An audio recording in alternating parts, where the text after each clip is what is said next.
The Book of Numbers. The first census of Israel.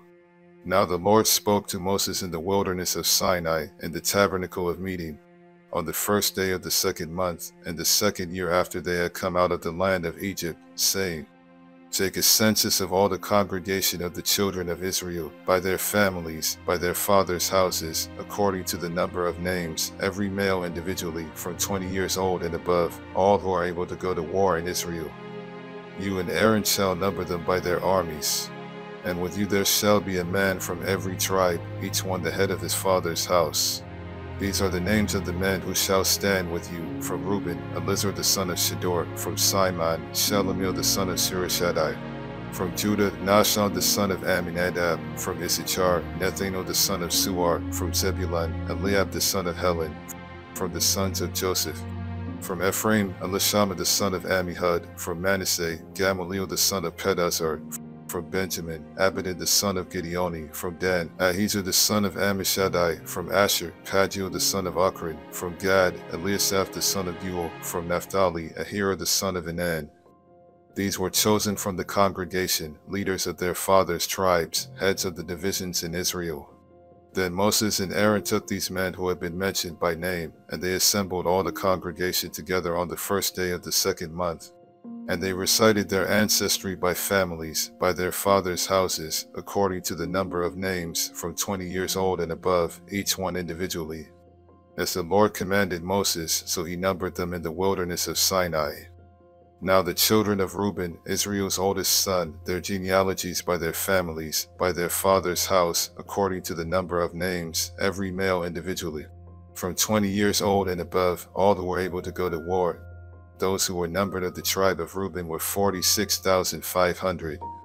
From the children of Simon, their genealogies by their families, by their father's house, of those who were numbered, according to the number of names, every male individually, from 20 years old and above, all who were able to go to war.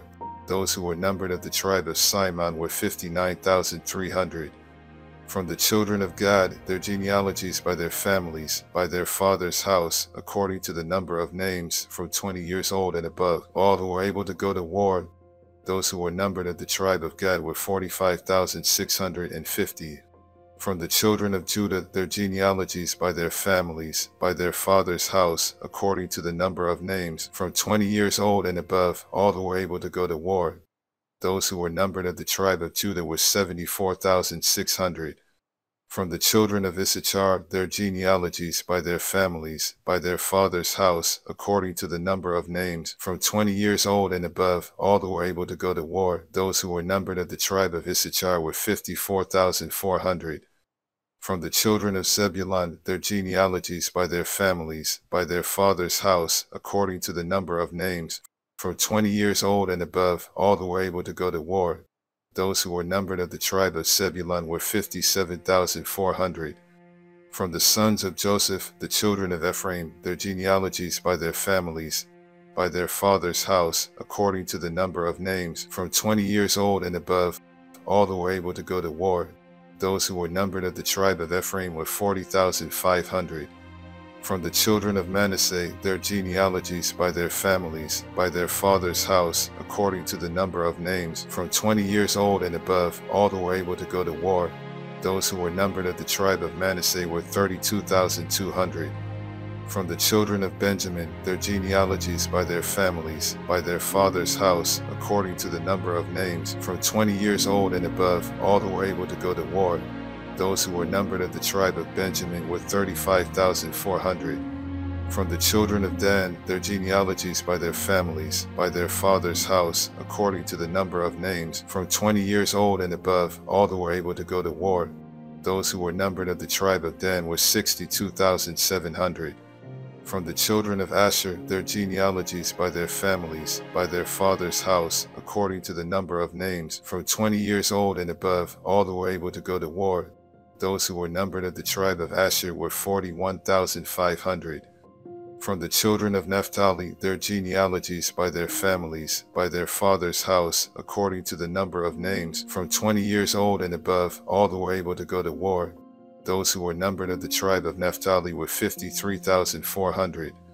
These are the ones who were numbered, whom Moses and Aaron numbered, with the leaders of Israel, 12 men, each one representing his father's house. So all who were numbered of the children of Israel by their fathers' houses, from 20 years old and above, all who were able to go to war in Israel, all who were numbered were 603,550. But the Levites were not numbered among them by their father's tribe, for the Lord had spoken to Moses, saying, Only the tribe of Levi you shall not number, nor take a census of them among the children of Israel. But you shall appoint the Levites over the tabernacle of the testimony, over all its furnishings, and over all things that belong to it. They shall carry the tabernacle and all its furnishings. They shall attend to it and camp around the tabernacle. And when the tabernacle is to go forward, the Levites shall take it down. And when the tabernacle is to be set up, the Levites shall set it up. The outsider who comes near shall be put to death. The children of Israel shall pitch their tents, everyone by his own camp, everyone by his own standard, according to their armies. But the Levites shall camp around the tabernacle of the testimony, that there may be no wrath on the congregation of the children of Israel. And the Levites shall keep charge of the tabernacle of the testimony. Thus the children of Israel did, according to all that the Lord commanded Moses, so they did. The tribes and leaders by armies. And the Lord spoke to Moses and Aaron, saying, Every one of the children of Israel shall camp by his own standard. Beside the emblems of his father's house, they shall camp some distance from the tabernacle of meeting. On the east side, toward the rising of the sun, those of the standard of the forces with Judah shall camp according to their armies, and Nahshon the son of Amminadab shall be the leader of the children of Judah. And his army was numbered at 74,600. Those who camp next to them shall be the tribe of Issachar, and Nethanel the son of Suar shall be the leader of the children of Issachar. And his army was numbered at 54,400. Then comes the tribe of Zebulun, and Eliab the son of Helon shall be the leader of the children of Zebulun, and his army was numbered at 57,400. All who were numbered according to their armies of the forces with Judah, 186,400. These shall break camp first. On the south side shall be the standard of the forces with Reuben according to their armies, and the leader of the children of Reuben shall be Elizur the son of Shedeur. And his army was numbered at 46,500. Those who camp next to them shall be the tribe of Simon, and the leader of the children of Simon shall be Shelomiel the son of Surishadai. And his army was numbered at 59,300. Then comes the tribe of Gad, and the leader of the children of Gad shall be Eliasaph the son of Reuel. And his army was numbered at 45,650. All who were numbered according to their armies of the forces with Reuben, 151,450, they shall be the second to break camp. And the tabernacle of meeting shall move out with the camp of the Levites in the middle of the camps. As they camp, so they shall move out, everyone in his place, by their standards. On the west side shall be the standard of the forces with Ephraim according to their armies, and the leader of the children of Ephraim shall be Elishama the son of Ammihud. And his army was numbered at 40,500. Next to them comes the tribe of Manasseh, and the leader of the children of Manasseh shall be Gamaliel the son of Pedazur, and his army was numbered at 32,200. Then comes the tribe of Benjamin, and the leader of the children of Benjamin shall be Abidan the son of Gideoni, and his army was numbered at 35,400. All who were numbered according to their armies of the forces with Ephraim, 108,100, they shall be the third to break camp. The standard of the forces with Dan shall be on the north side according to their armies, and the leader of the children of Dan shall be Ahizur the son of Ammishaddai, and his army was numbered at 62,700. Those who camp next to them shall be the tribe of Asher, and the leader of the children of Asher shall be Pagiel the son of Ochran, and his army was numbered at 41,500. Then comes the tribe of Naphtali, and the leader of the children of Naphtali shall be Ahira the son of Enan, and his army was numbered at 53,400. All who were numbered of the forces with Dan, 157,600, they shall break camp last with their standards. These are the ones who were numbered of the children of Israel by their fathers' houses. All who were numbered according to their armies of the forces were 603,550. But the Levites were not numbered among the children of Israel, just as the Lord commanded Moses. Thus the children of Israel did according to all that the Lord commanded Moses. So they camped by their standards, and so they broke camp, each one by his family, according to their fathers' houses, the sons of Aaron.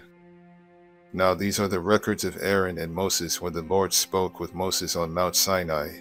And these are the names of the sons of Aaron: Nadab, the firstborn, and Abihu, Eleazar, and Ithamar. These are the names of the sons of Aaron, the anointed priests, whom he consecrated to minister as priests. Nadab and Abihu had died before the Lord when they offered profane fire before the Lord in the wilderness of Sinai, and they had no children. So Eleazar and Ithamar ministered as priests in the presence of Aaron their father. The Levites served in the tabernacle. And the Lord spoke to Moses, saying, Bring the tribe of Levi near, and present them before Aaron the priest, that they may serve him. And they shall attend to his needs and the needs of the whole congregation before the tabernacle of meeting, to do the work of the tabernacle. Also they shall attend to all the furnishings of the tabernacle of meeting, and to the needs of the children of Israel, to do the work of the tabernacle. And you shall give the Levites to Aaron and his sons; they are given entirely to him from among the children of Israel. So you shall appoint Aaron and his sons, and they shall attend to their priesthood, but the outsider who comes near shall be put to death. Then the Lord spoke to Moses, saying, Now behold, I myself have taken the Levites from among the children of Israel instead of every firstborn who opens the womb among the children of Israel. Therefore the Levites shall be mine, because all the firstborn are mine. On the day that I struck all the firstborn in the land of Egypt, I sanctified to myself all the firstborn in Israel, both man and beast. They shall be mine, I am the Lord. Census of the Levites commanded. Then the Lord spoke to Moses in the wilderness of Sinai, saying, Number the children of Levi by their fathers' houses, by their families; you shall number every male from a month old and above. So Moses numbered them according to the word of the Lord, as he was commanded. These were the sons of Levi by their names: Gershon, Kohath, and Merari. And these are the names of the sons of Gershon by their families: Libni and Shimei. And the sons of Kohath by their families: Amram, Izhar, Hebron, and Uzziel. And the sons of Merari by their families: Mali and Mushi. These are the families of the Levites by their fathers' houses. From Gershon came the family of the Libnites and the family of the Shimites. These were the families of the Gershonites. Those who were numbered, according to the number of all the males from a month old and above, of those who were numbered there were 7,500. The families of the Gershonites were to camp behind the tabernacle westward. And the leader of the father's house of the Gershonites was Eliasaph the son of Lael. The duties of the children of Gershon in the tabernacle of meeting included the tabernacle, the tent with its covering, the screen for the door of the tabernacle of meeting, the screen for the door of the court, the hangings of the court which are around the tabernacle, and the altar and their cords, according to all the work relating to them. From Kohath came the family of the Amramites, the family of the Izharites, the family of the Hebronites, and the family of the Uzzielites. These were the families of the Kohathites. According to the number of all the males, from a month old and above, there were 8,600 keeping charge of the sanctuary. The families of the children of Kohath were to camp on the south side of the tabernacle. And the leader of the father's house of the families of the Kohathites was Elizaphan the son of Uzziel. Their duty included the ark, the table, the lampstand, the altars, the utensils of the sanctuary with which they ministered, the screen, and all the work relating to them. And Eleazar the son of Aaron the priest was to be chief over the leaders of the Levites, with oversight of those who kept charge of the sanctuary. From Merari came the family of the Malites and the family of the Mushites. These were the families of Merari. And those who were numbered, according to the number of all the males from a month old and above, were 6,200. The leader of the father's house of the families of Merari was Shuriel the son of Abihail. These were to camp on the north side of the tabernacle. And the appointed duty of the children of Merari included the boards of the tabernacle, its bars, its pillars, its sockets, its utensils, all the work relating to them, and the pillars of the court all around, with their sockets, their pegs, and their cords. Moreover, those who were to camp before the tabernacle on the east, before the tabernacle of meeting, were Moses, Aaron, and his sons, keeping charge of the sanctuary to meet the needs of the children of Israel. But the outsider who came near was to be put to death. All who were numbered of the Levites, who Moses and Aaron numbered at the commandment of the Lord, by their families, all the males from a month old and above, were 22,000. Levites dedicated instead of the firstborn. Then the Lord said to Moses, Number all the firstborn males of the children of Israel from a month old and above, and take the number of their names. And you shall take the Levites from me, I am the Lord, instead of all the firstborn among the children of Israel, and the livestock of the Levites instead of all the firstborn among the livestock of the children of Israel. So Moses numbered all the firstborn among the children of Israel, as the Lord commanded him. And all the firstborn males, according to the number of names from a month old and above, of those who were numbered of them, were 22,273. Then the Lord spoke to Moses, saying, Take the Levites instead of all the firstborn among the children of Israel, and the livestock of the Levites instead of their livestock. The Levites shall be mine, I am the Lord. And for the redemption of the 273 of the firstborn of the children of Israel, who are more than the number of the Levites, you shall take 5 shekels for each one individually. You shall take them in the currency of the shekel of the sanctuary, the shekel of 20 gerahs. And you shall give the money with which the excess number of them is redeemed, to Aaron and his sons. So Moses took the redemption money from those who were over and above those who were redeemed by the Levites. From the firstborn of the children of Israel he took the money, 1,365 shekels, according to the shekel of the sanctuary. And Moses gave their redemption money to Aaron and his sons, according to the word of the Lord, as the Lord commanded Moses. Duties of the sons of Kohath. Then the Lord spoke to Moses and Aaron, saying, Take a census of the sons of Kohath from among the children of Levi, by their families, by their father's house, from 30 years old and above, even to 50 years old, all who enter the service to do the work in the tabernacle of meeting. This is the service of the sons of Kohath in the tabernacle of meeting, relating to the most holy things. When the camp prepares to journey, Aaron and his sons shall come, and they shall take down the covering veil, and cover the ark of the testimony with it. Then they shall put on it a covering of badger skins, and spread over that a cloth entirely of blue, and they shall insert its poles. On the table of showbread they shall spread a blue cloth, and put on it the dishes, the pans, the bowls, and the pitchers for pouring, and the showbread shall be on it. They shall spread over them a scarlet cloth, and cover the same with a covering of badger skins, and they shall insert its poles. And they shall take a blue cloth and cover the lampstand of the light, with its lamps, its wick trimmers, its trays, and all its oil vessels with which they service it. Then they shall put it with all its utensils in a covering of badger skins, and put it on the carrying beam. Over the golden altar they shall spread a blue cloth, and cover it with a covering of badger skins, and they shall insert its poles. Then they shall take all the utensils of service with which they minister in the sanctuary, put them in a blue cloth, cover them with a covering of badger skins, and put them on a carrying beam. Also they shall take away the ashes from the altar, and spread a purple cloth over it.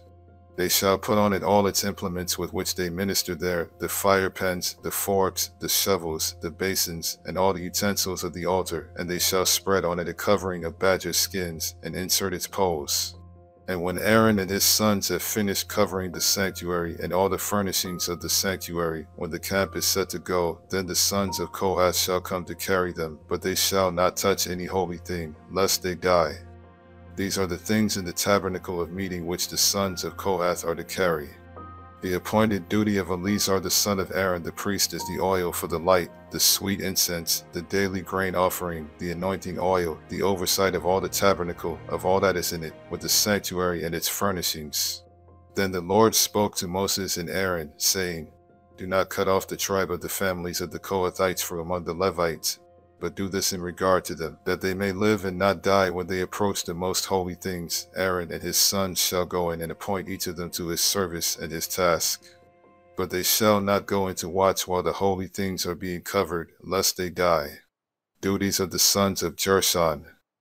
Then the Lord spoke to Moses, saying, Also take a census of the sons of Gershon, by their father's house, by their families.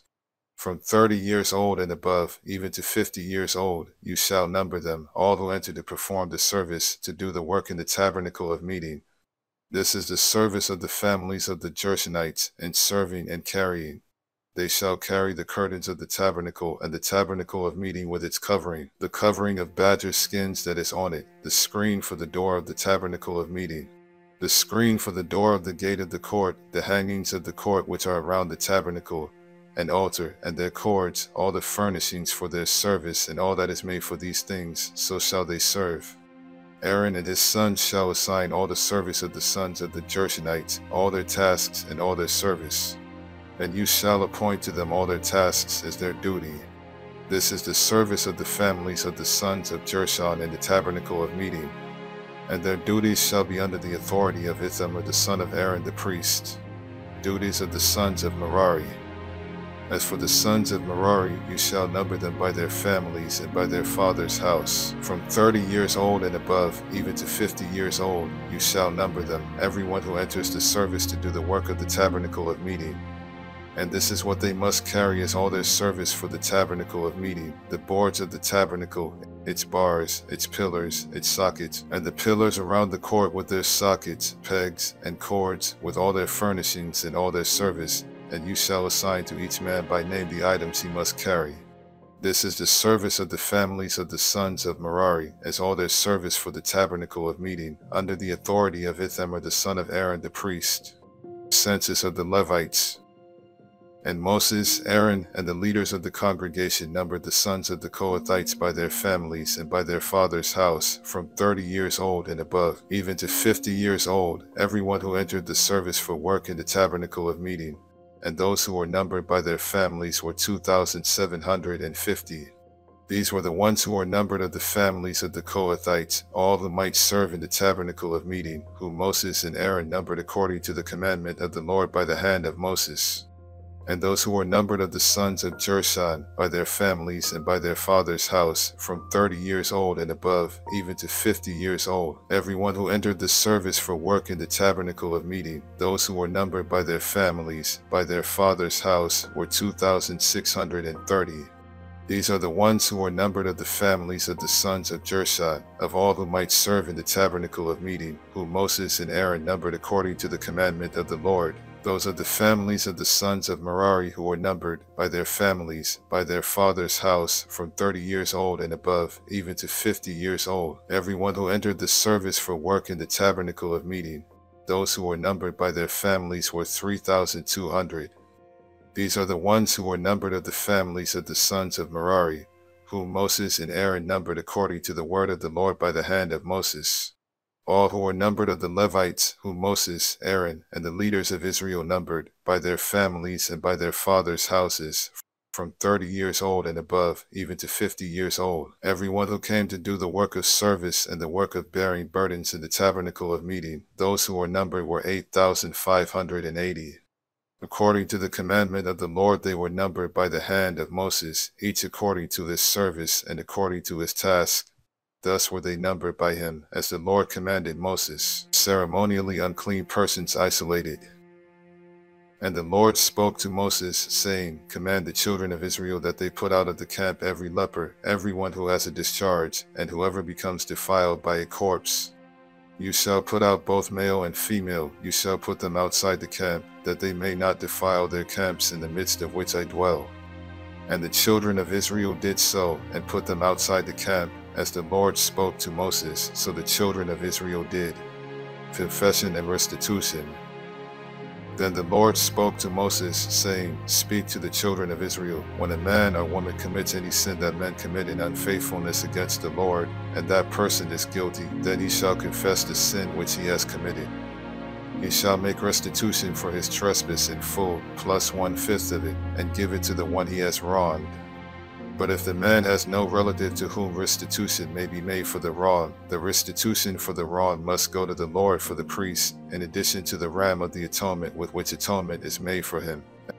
Every offering of all the holy things of the children of Israel, which they bring to the priest, shall be his. And every man's holy things shall be his. Whatever any man gives the priest shall be his.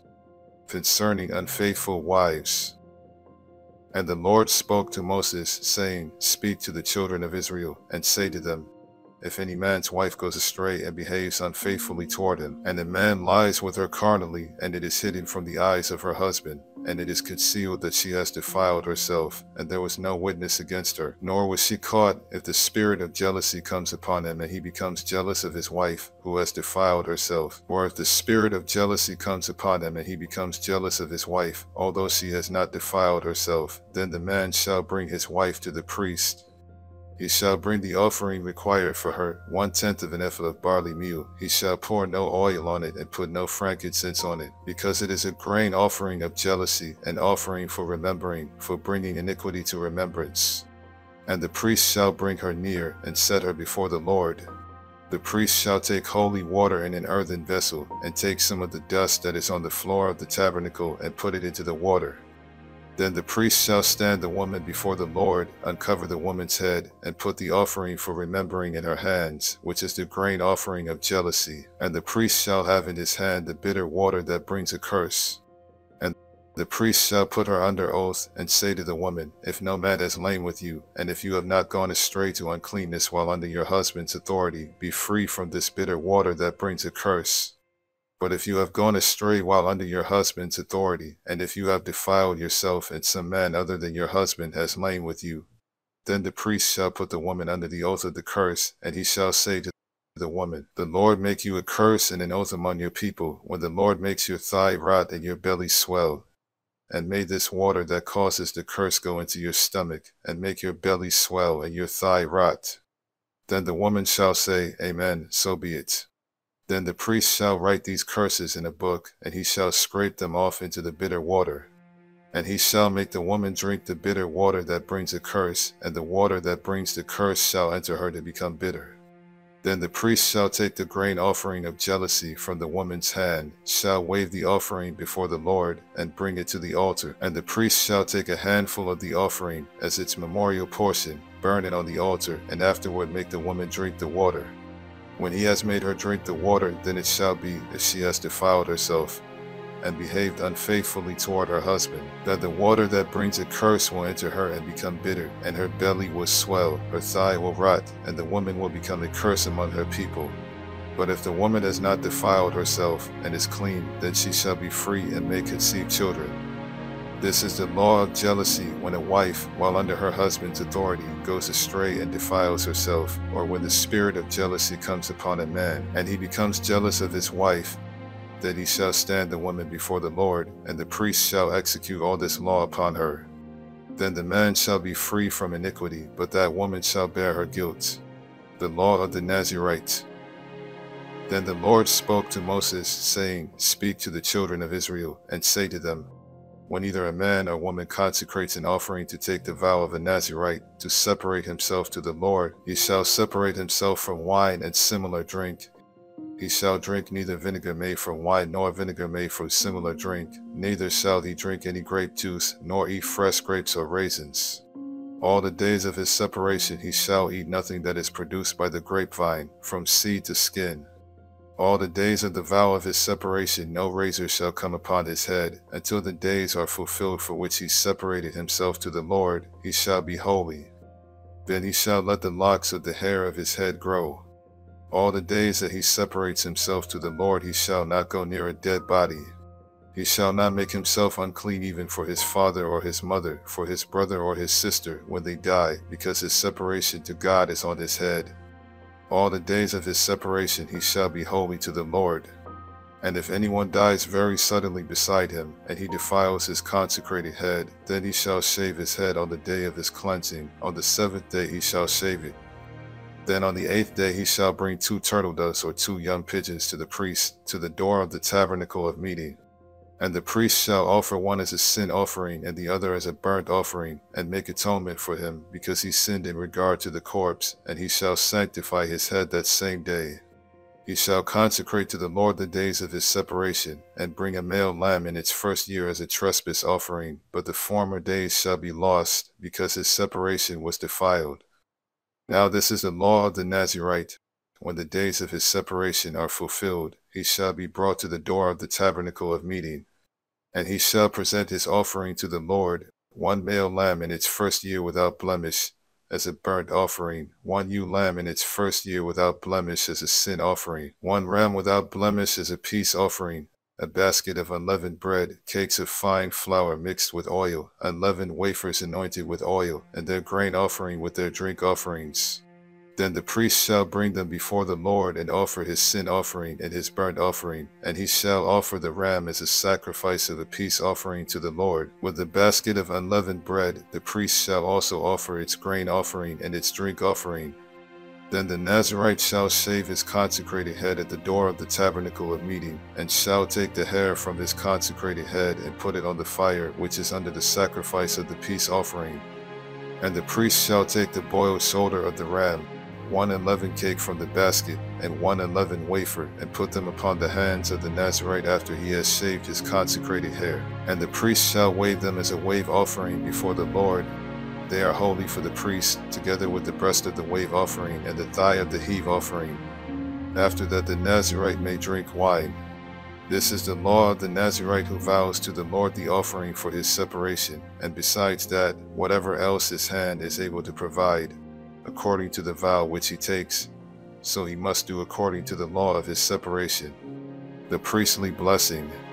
And the Lord spoke to Moses, saying, Speak to Aaron and his sons, saying, This is the way you shall bless the children of Israel. Say to them, The Lord bless you and keep you. The Lord make his face shine upon you, and be gracious to you. The Lord lift up his countenance upon you, and give you peace. So they shall put my name on the children of Israel, and I will bless them. Offerings of the leaders. Now it came to pass, when Moses had finished setting up the tabernacle, that he anointed it and consecrated it and all its furnishings, and the altar and all its utensils. So he anointed them and consecrated them. Then the leaders of Israel, the heads of their fathers' houses, who were the leaders of the tribes and over those who were numbered, made an offering. And they brought their offering before the Lord, 6 covered carts and 12 oxen, a cart for every 2 of the leaders, and for each one an ox, and they presented them before the tabernacle. Then the Lord spoke to Moses, saying, Accept these from them, that they may be used in doing the work of the tabernacle of meeting. And you shall give them to the Levites, to every man according to his service. So Moses took the carts and the oxen, and gave them to the Levites. 2 carts and 4 oxen he gave to the sons of Gershon, according to their service, and 4 carts and 8 oxen he gave to the sons of Merari, according to their service, under the authority of Ithamar the son of Aaron the priest. But to the sons of Kohath he gave none, because theirs was the service of the holy things, which they carried on their shoulders. Now the leaders offered the dedication offering for the altar when it was anointed, so the leaders offered their offering before the altar. For the Lord said to Moses, They shall offer their offering, 1 liter each day, for the dedication of the altar. And the one who offered his offering on the first day was Nashon the son of Amminadab, from the tribe of Judah. His offering was 1 silver platter, the weight of which was 130 shekels, and 1 silver bowl of 70 shekels, according to the shekel of the sanctuary, both of them full of fine flour mixed with oil, as a grain offering. 1 gold pan of 10 shekels, full of incense, 1 young bull, 1 ram, and 1 male lamb in its first year, as a burnt offering. 1 kid of the goats as a sin offering. And for the sacrifice of peace offerings, 2 oxen, 5 rams, 5 male goats, and 5 male lambs in their first year. This was the offering of Nashon the son of Amminadab. On the second day Nethanel the son of Suar, leader of Issachar, presented an offering. For his offering he offered 1 silver platter, the weight of which was 130 shekels, and 1 silver bowl of 70 shekels, according to the shekel of the sanctuary, both of them full of fine flour mixed with oil, as a grain offering. 1 gold pan of 10 shekels, full of incense, 1 young bull, 1 ram, and 1 male lamb in its first year, as a burnt offering. 1 kid of the goats as a sin offering, and as the sacrifice of peace offerings, 2 oxen, 5 rams, 5 male goats, and 5 male lambs in their first year. This was the offering of Nethanel the son of Suar.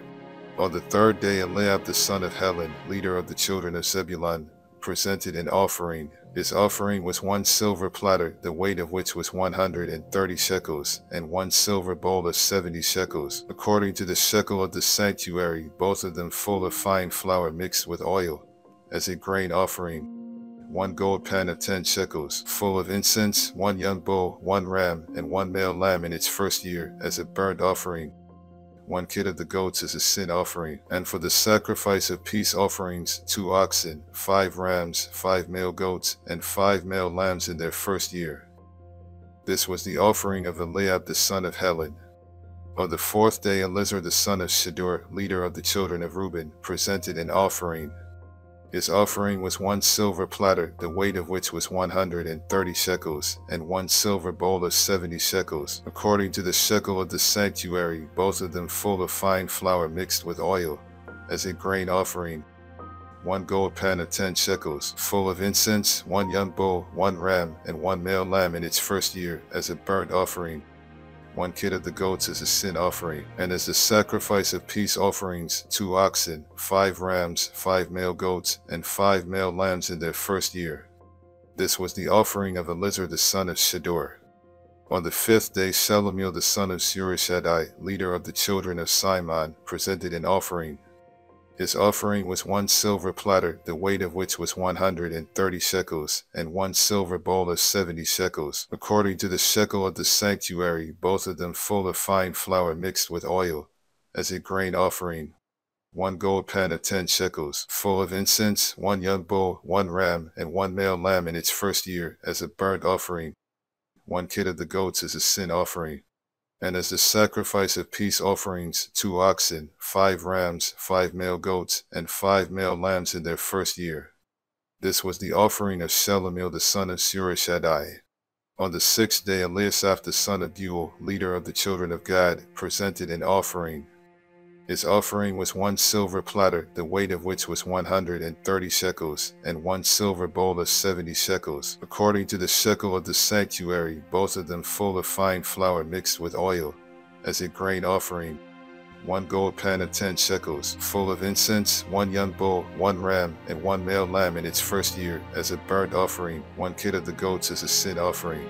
And as the sacrifice of peace offerings, 2 oxen, 5 rams, 5 male goats, and 5 male lambs in their first year. This was the offering of Eliasaph the son of Deuel. On the 7th day Elishama the son of Ammihud, leader of the children of Ephraim, presented an offering. His offering was 1 silver platter, the weight of which was 130 shekels, and 1 silver bowl of 70 shekels, according to the shekel of the sanctuary, both of them full of fine flour mixed with oil, as a grain offering. 1 gold pan of 10 shekels, full of incense, 1 young bull, 1 ram, and 1 male lamb in its first year, as a burnt offering. 1 kid of the goats as a sin offering. And as the sacrifice of peace offerings, 2 oxen, 5 rams, 5 male goats, and 5 male lambs in their first year. This was the offering of Elishama the son of Ammihud. On the 8th day Gamaliel the son of Pedazur, leader of the children of Manasseh, presented an offering. His offering was 1 silver platter, the weight of which was 130 shekels, and 1 silver bowl of 70 shekels, according to the shekel of the sanctuary, both of them full of fine flour mixed with oil, as a grain offering. 1 gold pan of 10 shekels, full of incense, 1 young bull, 1 ram, and 1 male lamb in its first year, as a burnt offering. 1 kid of the goats as a sin offering. And as the sacrifice of peace offerings, 2 oxen, 5 rams, 5 male goats, and 5 male lambs in their first year. This was the offering of Gamaliel the son of Pedazur. On the 9th day Abidan the son of Gideoni, leader of the children of Benjamin, presented an offering.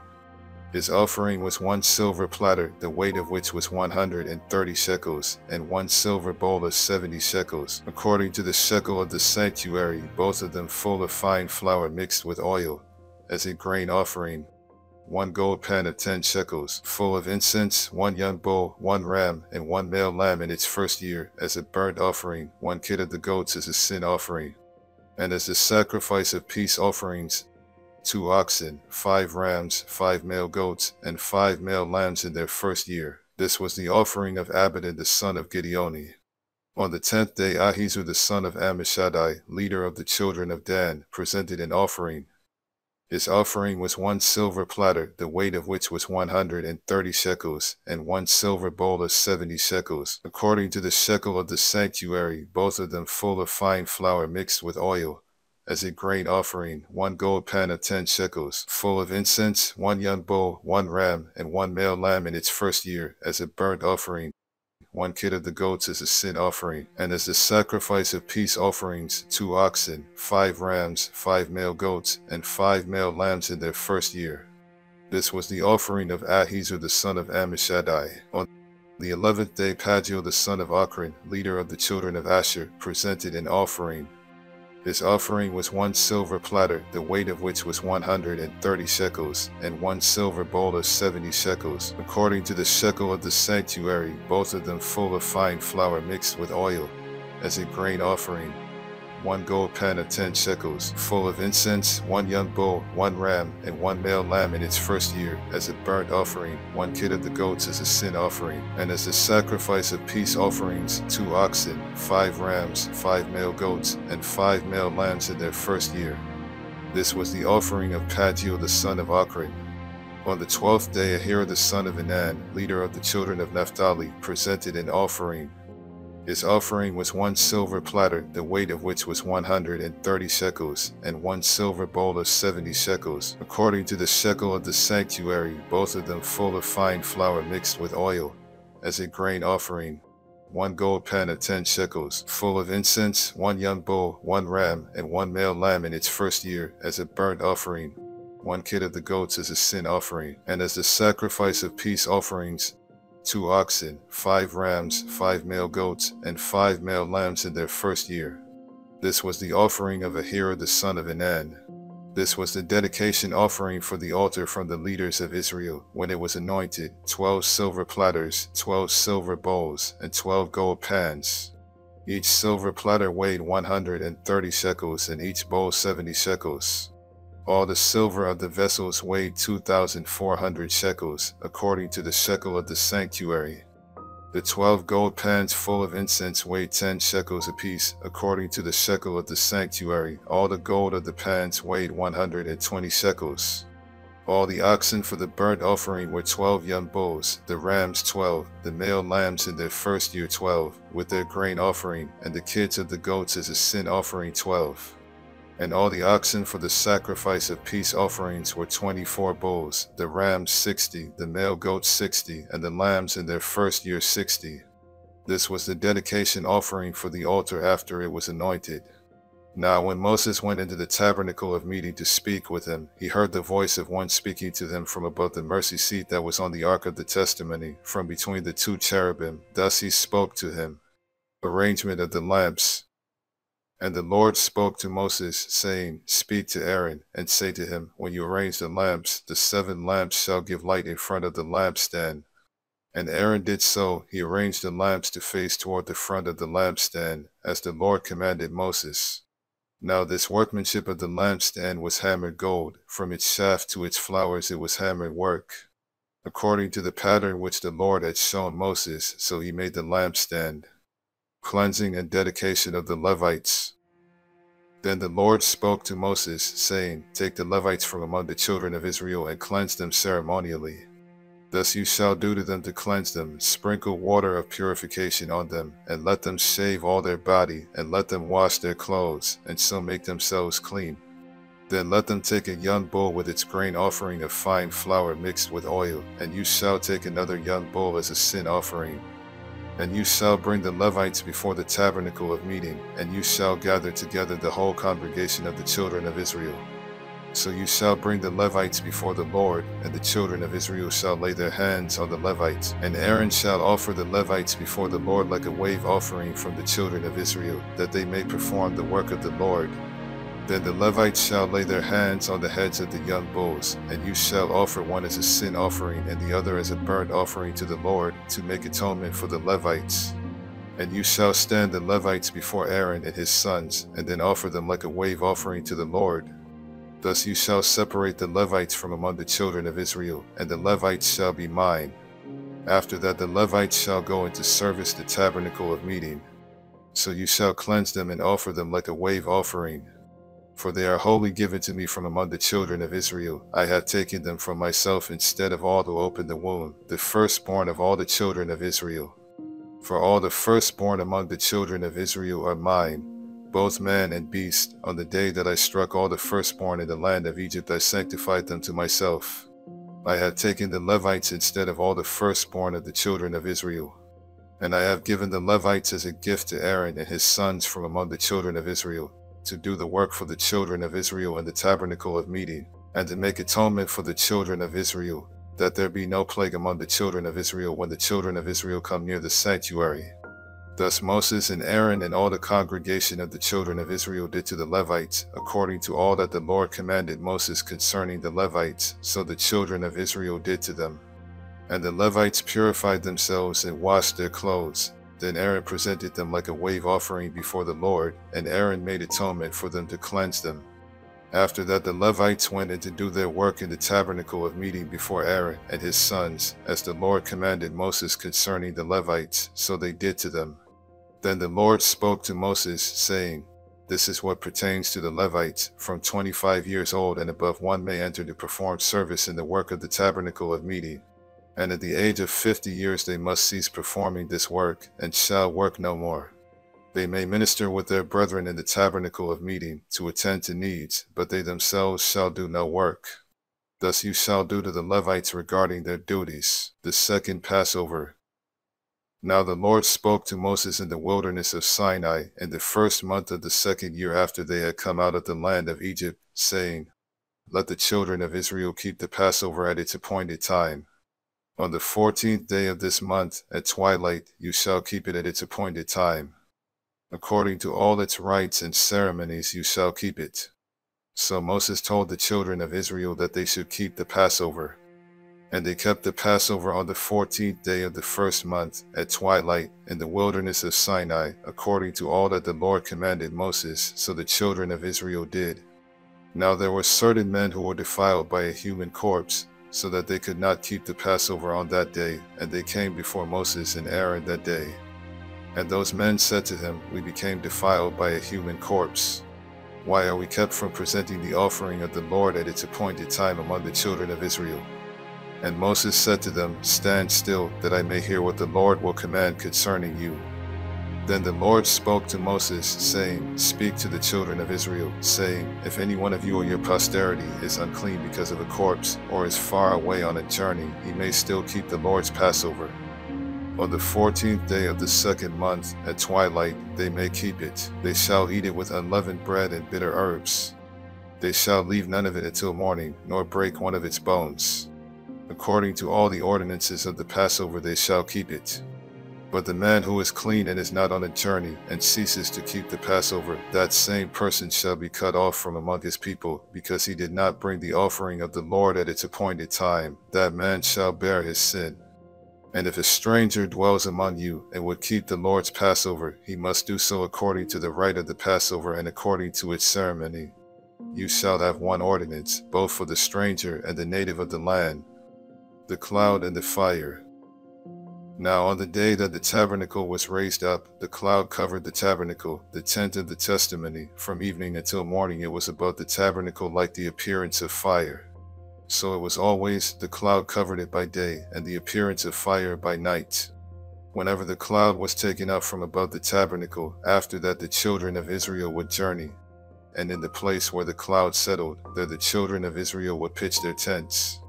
At the command of the Lord the children of Israel would journey, and at the command of the Lord they would camp. As long as the cloud stayed above the tabernacle they remained encamped.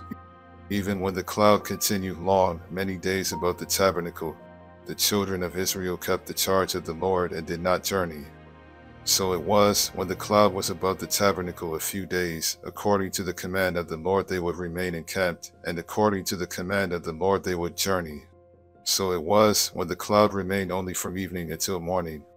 When the cloud was taken up in the morning, then they would journey, whether by day or by night. Whenever the cloud was taken up, they would journey.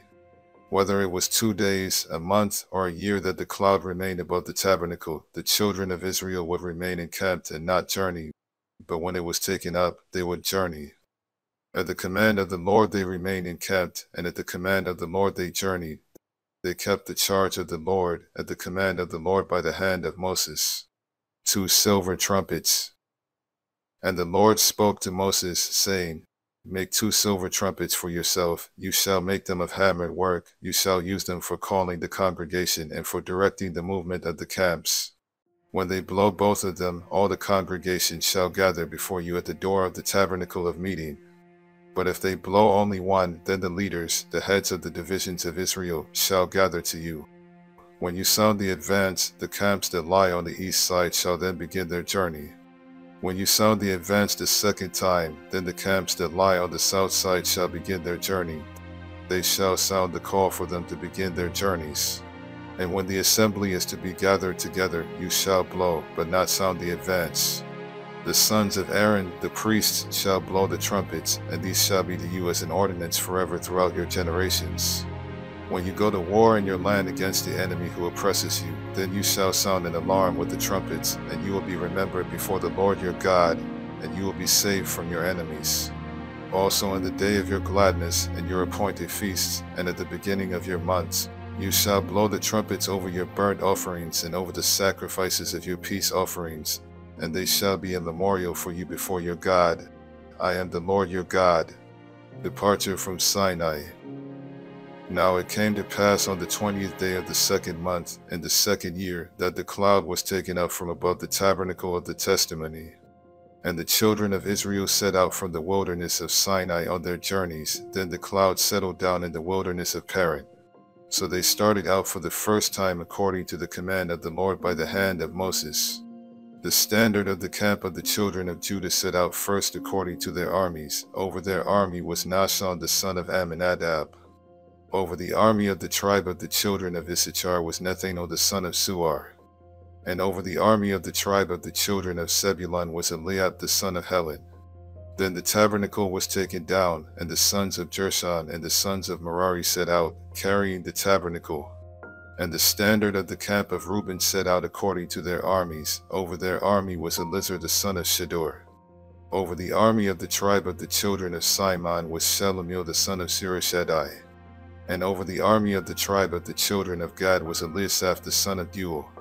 Then the Kohathites set out, carrying the holy things. And the standard of the camp of the children of Ephraim set out according to their armies. Over their army was Elishama the son of Ammihud. Over the army of the tribe of the children of Manasseh was Gamaliel the son of Pedahzur. And over the army of the tribe of the children of Benjamin was Abidan the son of Gideoni. Then the standard of the camp of the children of Dan set out according to their armies. Over their army was Ahizur the son of Ammishaddai. Over the army of the tribe of the children of Asher was Pagiel the son of Ochran. And over the army of the tribe of the children of Naphtali was Ahira the son of Enan. Thus was the order of march of the children of Israel, according to their armies, when they began their journey. Now Moses said to Hobab the son of Reuel the Midianite, Moses' father-in-law, we are setting out for the place of which the Lord said, I will give it to you. Come with us, and we will treat you well, for the Lord has promised good things to Israel. And he said to him, I will not go, but I will depart to my own land and to my relatives. So Moses said, Please do not leave, inasmuch as you know how we are to camp in the wilderness, and you can be our eyes. And it shall be, if you go with us, indeed it shall be, that whatever good the Lord will do to us, the same we will do to you. So they departed from the mountain of the Lord on a journey of 3 days, and the ark of the covenant of the Lord went before them for the 3 days' journey, to search out a resting place for them. And the cloud of the Lord was above them by day when they went out from the camp. So it was, whenever the ark set out, that Moses said, Rise up, O Lord, let your enemies be scattered, and let those who hate you flee before you. And when it rested, he said, Return, O Lord, to the many thousands of Israel. The people complained. Now when the people complained, it displeased the Lord, for the Lord heard it, and his anger was aroused. So the fire of the Lord burned among them, and consumed some in the outskirts of the camp. Then the people cried out to Moses, and when Moses prayed to the Lord, the fire was quenched. So he called the name of the place Taberah, because the fire of the Lord had burned among them. Now the mixed multitude who were among them yielded to intense craving. So the children of Israel also wept again and said, Who will give us meat to eat? We remember the fish which we ate freely in Egypt, the cucumbers, the melons, the leeks, the onions, and the garlic. But now our whole being is dried up. There is nothing at all except this manna before our eyes. Now the manna was like coriander seed, and its color like the color of bdellium. The people went about and gathered it, ground it on millstones or beat it in the mortar, cooked it in pans, and made cakes of it. And its taste was like the taste of pastry prepared with oil. And when the dew fell on the camp in the night, the manna fell on it. Then Moses heard the people weeping throughout their families, everyone at the door of his tent, and the anger of the Lord was greatly aroused. Moses also was displeased. So Moses said to the Lord, "Why have you afflicted your servant?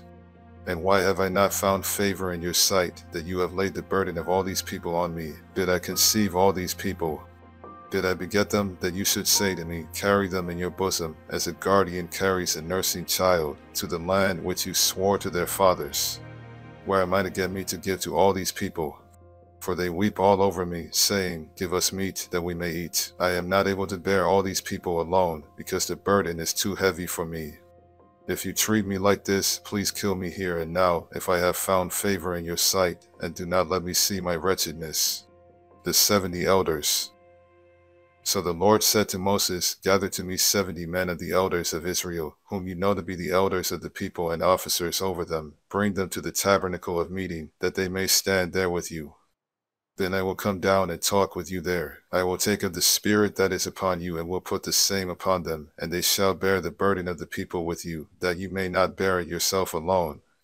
Then you shall say to the people, consecrate yourselves for tomorrow, and you shall eat meat, for you have wept in the hearing of the Lord, saying, who will give us meat to eat? For it was well with us in Egypt. Therefore the Lord will give you meat, and you shall eat. You shall eat not 1 day, nor 2 days, nor 5 days, nor 10 days, nor 20 days, but for a whole month, until it comes out of your nostrils and becomes loathsome to you. Because you have despised the Lord who is among you, and have wept before him, saying, why did we ever come up out of Egypt? And Moses said, the people whom I am among are 600,000 men on foot, yet you have said, I will give them meat, that they may eat for a whole month. Shall flocks and herds be slaughtered for them, to provide enough for them? Or shall all the fish of the sea be gathered together for them, to provide enough for them? And the Lord said to Moses, has the Lord's arm been shortened? Now you shall see whether what I say will happen to you or not. So Moses went out and told the people the words of the Lord, and he gathered the 70 men of the elders of the people and placed them around the tabernacle. Then the Lord came down in the cloud and spoke to him, and took of the Spirit that was upon him, and placed the same upon the 70 elders. And it happened, when the Spirit rested upon them, that they prophesied, although they never did so again. But 2 men have remained in the camp. The name of one was Eldad, and the name of the other Medad, and the Spirit rested upon them. Now they were among those listed, but who had not gone out to the tabernacle, yet they prophesied in the camp. And a young man ran and told Moses, and said, Eldad and Medad are prophesying in the camp. So Joshua the son of Nun, Moses' assistant, one of his choice men, answered and said, Moses my lord, forbid them. Then Moses said to him, are you zealous for my sake? Oh, that all the Lord's people were prophets, and that the Lord would put his Spirit upon them. And Moses returned to the camp, he and the elders of Israel. The Lord sends quail. Now a wind went out from the Lord, and it brought quail from the sea, and left them fluttering near the camp, about a day's journey on this side, and about a day's journey on the other side, all around the camp, and about 2 cubits above the surface of the ground. And the people stayed up all that day, all night, and all the next day, and gathered the quail, and they spread them out for themselves all around the camp. But while the meat was still between their teeth, before it was chewed, the wrath of the Lord was aroused against the people, and the Lord struck the people with a very great plague. So he called the name of that place Kibroth-Hattaavah, because there they buried the people who had yielded to craving. From Kibroth-Hattaavah the people moved to Hazeroth, and camped at Hazeroth. Dissension of Aaron and Miriam. Then Miriam and Aaron spoke against Moses because of the Ethiopian woman whom he had married, for he had married an Ethiopian woman. So they said, has the Lord indeed spoken only through Moses? Has he not spoken through us also? And the Lord heard it. Suddenly the Lord said to Moses, Aaron, and Miriam, come out, you 3, to the tabernacle of meeting. So the 3 came out. Then the Lord came down in the pillar of cloud and stood in the door of the tabernacle, and called Aaron and Miriam. And they both went forward. Then he said, Hear now my words. If there is a prophet among you, I, the Lord, make myself known to him in a vision. I speak to him in a dream. Not so with my servant Moses. He is faithful in all my house. I speak with him face to face, even plainly and not in dark sayings. And he sees the form of the Lord. Why then were you not afraid to speak against my servant Moses? So the anger of the Lord was aroused against them, and he departed. And when the cloud departed from above the tabernacle, suddenly Miriam became leprous, as white as snow. Then Aaron turned toward Miriam, and there she was, a leper. So Aaron said to Moses, O my Lord, please do not lay this sin on us, in which we have done foolishly, and in which we have sinned.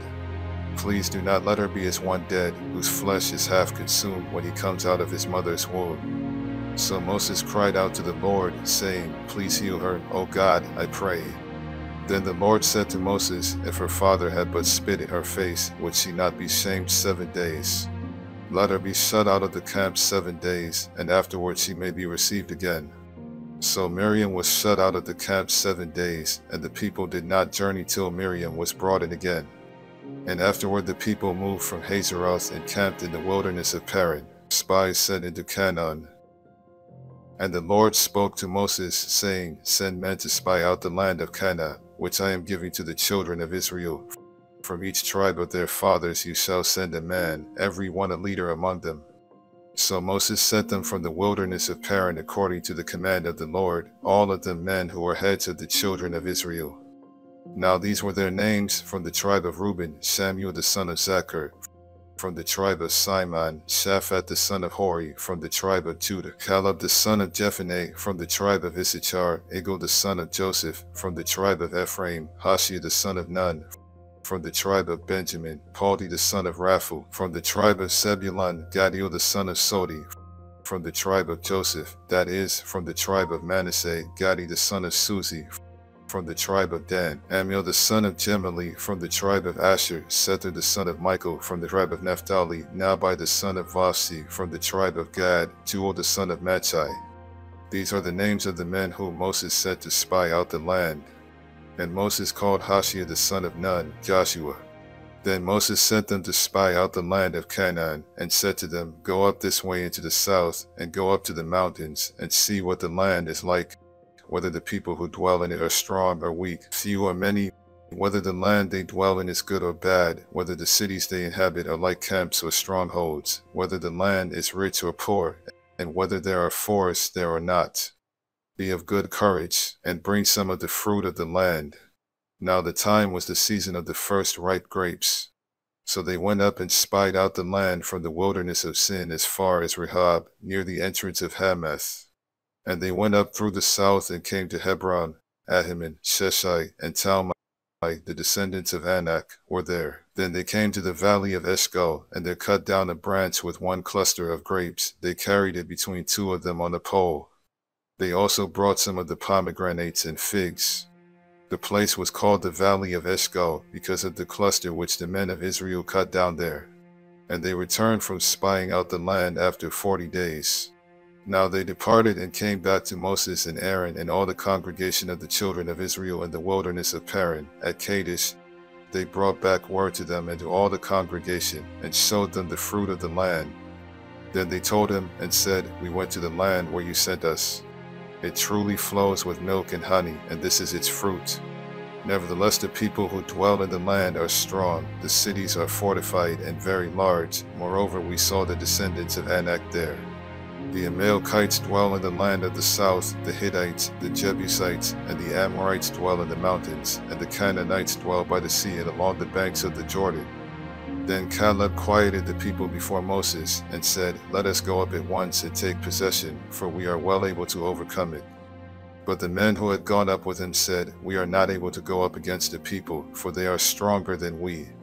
And they gave the children of Israel a bad report of the land which they had spied out, saying, The land through which we have gone as spies is a land that devours its inhabitants, and all the people whom we saw in it are men of great stature. There we saw the giants, and we were like grasshoppers in our own sight, and so we were in their sight. Israel refuses to enter Canaan. So all the congregation lifted up their voices and cried, and the people wept that night. And all the children of Israel complained against Moses and Aaron, and the whole congregation said to them, If only we had died in the land of Egypt, or if only we had died in this wilderness. Why has the Lord brought us to this land to fall by the sword, that our wives and children should become victims? Would it not be better for us to return to Egypt? So they said to one another, Let us select a leader and return to Egypt. Then Moses and Aaron fell on their faces before all the assembly of the congregation of the children of Israel. But Joshua the son of Nun and Caleb the son of Jephunneh, who were among those who had spied out the land, tore their clothes. And they spoke to all the congregation of the children of Israel, saying, The land we passed through to spy out is an exceedingly good land. If the Lord delights in us, that he will bring us into this land and give it to us, a land which flows with milk and honey. Only do not rebel against the Lord, nor fear the people of the land, for they are our bread. Their protection has departed from them, and the Lord is with us. Do not fear them. And all the congregation said to stone them with stones. Now the glory of the Lord appeared in the tabernacle of meeting before all the children of Israel. Moses intercedes for the people. Then the Lord said to Moses, How long will these people reject me? And how long will they not believe me with all the signs which I have performed among them? I will strike them with the pestilence and disinherit them, and I will make of you a nation greater and mightier than they. And Moses said to the Lord, Then the Egyptians will hear it, for by your might you brought these people up from among them, and they will tell it to the inhabitants of this land. They have heard that you, Lord, are among these people, that you, Lord, are seen face to face, and your cloud stands above them, and you go before them in a pillar of cloud by day and in a pillar of fire by night. Now if you kill these people as one man, then the nations which have heard of your fame will speak, saying, Because the Lord was not able to bring this people to the land which he swore to give them, therefore he killed them in the wilderness. And now, I pray, let the power of my Lord be great, just as you have spoken, saying, The Lord is longsuffering and abundant in mercy, forgiving iniquity and transgression. But he by no means clears the guilty, visiting the iniquity of the fathers on the children to the third and fourth generation. Pardon the iniquity of this people, I pray, according to the greatness of your mercy, just as you have forgiven this people from Egypt even until now. Then the Lord said, I have pardoned, according to your word. But truly, as I live, all the earth shall be filled with the glory of the Lord, because all these men who have seen my glory, and the signs which I did in Egypt and in the wilderness, and have put me to the test now these 10 times, and have not heeded my voice, they certainly shall not see the land of which I swore to their fathers, nor shall any of those who rejected me see it. But my servant Caleb, because he has a different spirit in him and has followed me fully, I will bring into the land where he went, and his descendants shall inherit it. Now the Amalekites and the Canaanites dwell in the valley. Tomorrow turn and move out into the wilderness by the way of the Red Sea. Death sentence on the rebels. And the Lord spoke to Moses and Aaron, saying, How long shall I bear with this evil congregation who complain against me? I have heard the complaints which the children of Israel make against me. Say to them, As I live, says the Lord, just as you have spoken in my hearing, so I will do to you. The carcasses of you who have complained against me shall fall in this wilderness, all of you who are numbered, according to your entire number, from 20 years old and above. Except for Caleb the son of Jephunneh and Joshua the son of Nun, you shall by no means enter the land which I swore I would make you dwell in. But your little ones, whom you said would be victims, I will bring in, and they shall know the land which you have despised. But as for you, your carcasses shall fall in this wilderness. And your sons shall be shepherds in the wilderness 40 years, and bear the brunt of your infidelity, until your carcasses are consumed in the wilderness. According to the number of the days in which you spied out the land, 40 days, for each day you shall bear your guilt 1 year, namely 40 years, and you shall know my rejection. I the Lord have spoken this, I will surely do so to all this evil congregation who are gathered together against me. In this wilderness they shall be consumed, and there they shall die.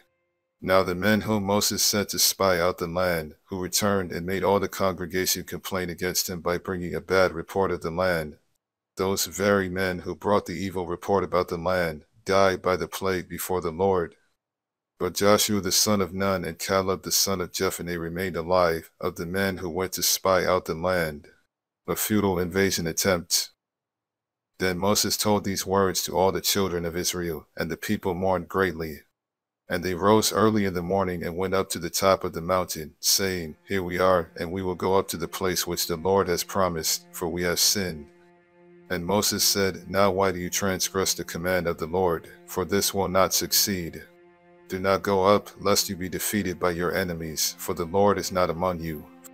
For the Amalekites and the Canaanites are there before you, and you shall fall by the sword, because you have turned away from the Lord will not be with you. But they presumed to go up to the mountain top. Nevertheless, neither the ark of the covenant of the Lord nor Moses departed from the camp.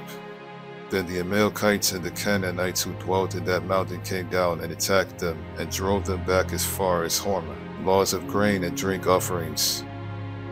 And the Lord spoke to Moses, saying, Speak to the children of Israel, and say to them, When you have come into the land you are to inhabit, which I am giving to you, and you make an offering by fire to the Lord, a burnt offering or a sacrifice, to fulfill a vow, or as a freewill offering, or in your appointed feasts, to make a sweet aroma to the Lord from the herd or the flock, then he who presents his offering to the Lord shall bring a grain offering of 1/10 of an ephah of fine flour mixed with 1/4 of a hin of oil, and 1/4 of a hin of wine as a drink offering you shall prepare with the burnt offering or the sacrifice for each lamb. Or for a ram you shall prepare as a grain offering 2/10 of an ephah of fine flour mixed with 1/3 of a hin of oil, and as a drink offering you shall offer 1/3 of a hin of wine as a sweet aroma to the Lord. And when you prepare a young bull as a burnt offering, or as a sacrifice to fulfill a vow, or as a peace offering to the Lord, then shall be offered with the young bull a grain offering of 3/10 of an ephah of fine flour mixed with half a hin of oil. And you shall bring as the drink offering half a hin of wine as an offering made by fire, a sweet aroma to the Lord. Thus it shall be done for each young bull, for each ram, or for each lamb or young goat. According to the number that you prepare, so you shall do with everyone according to their number. All who are native born shall do these things in this manner, in presenting an offering made by fire, a sweet aroma to the Lord. And if a stranger dwells with you, or whoever is among you throughout your generations, and would present an offering made by fire, a sweet aroma to the Lord, just as you do, so shall he do. One ordinance shall be for you of the assembly, and for the stranger who dwells with you, an ordinance forever throughout your generations. As you are, so shall the stranger be before the Lord. One law and one custom shall be for you and for the stranger who dwells with you. Again the Lord spoke to Moses, saying, Speak to the children of Israel, and say to them, When you come into the land to which I bring you, then it will be, when you eat of the bread of the land, that you shall offer up a heave offering to the Lord. You shall offer up a cake of the first of your ground meal as a heave offering of the threshing floor, so shall you offer it up. Of the first of your ground meal you shall give to the Lord a heave offering throughout your generations. Laws concerning unintentional sin. If you sin unintentionally, and do not observe all these commandments which the Lord has spoken to Moses, all that the Lord has commanded you by the hand of Moses, from the day the Lord gave commandment and onward throughout your generations, then it will be, if it is unintentionally committed, without the knowledge of the congregation, that the whole congregation shall offer one young bull as a burnt offering, as a sweet aroma to the Lord, with its grain offering and its drink offering, according to the ordinance, and one kid of the goats as a sin offering. So the priest shall make atonement for the whole congregation of the children of Israel, and it shall be forgiven them, for it was unintentional. They shall bring their offering, an offering made by fire to the Lord, and their sin offering before the Lord, for their unintended sin. It shall be forgiven the whole congregation of the children of Israel, and the stranger who dwells among them, because all the people did it unintentionally. And if a person sins unintentionally, then he shall bring a female goat in its first year as a sin offering. So the priest shall make atonement for the person who sins unintentionally, when he sins unintentionally before the Lord, to make atonement for him, and it shall be forgiven him. You shall have one law for him who sins unintentionally, for him who is native born among the children of Israel, and for the stranger who dwells among them. Law concerning presumptuous sin. But the person who does anything presumptuously, whether he is native born or a stranger, that one brings reproach on the Lord, and he shall be cut off from among his people. Because he has despised the word of the Lord, and has broken his commandment, that person shall be completely cut off, his guilt shall be upon him. penalty for violating the Sabbath. Now while the children of Israel were in the wilderness, they found a man gathering sticks on the Sabbath day. And those who found him gathering sticks brought him to Moses and Aaron and to all the congregation. They put him under guard because it had not been explained what should be done to him. Then the Lord said to Moses, "The man must surely be put to death. All the congregation shall stone him with stones outside the camp." So, as the Lord commanded Moses, all the congregation brought him outside the camp and stoned him with stones, and he died. Tassels on garments. Again the Lord spoke to Moses, saying, "Speak to the children of Israel, tell them to make tassels on the corners of their garments throughout their generations, and to put a blue thread in the tassels of the corners.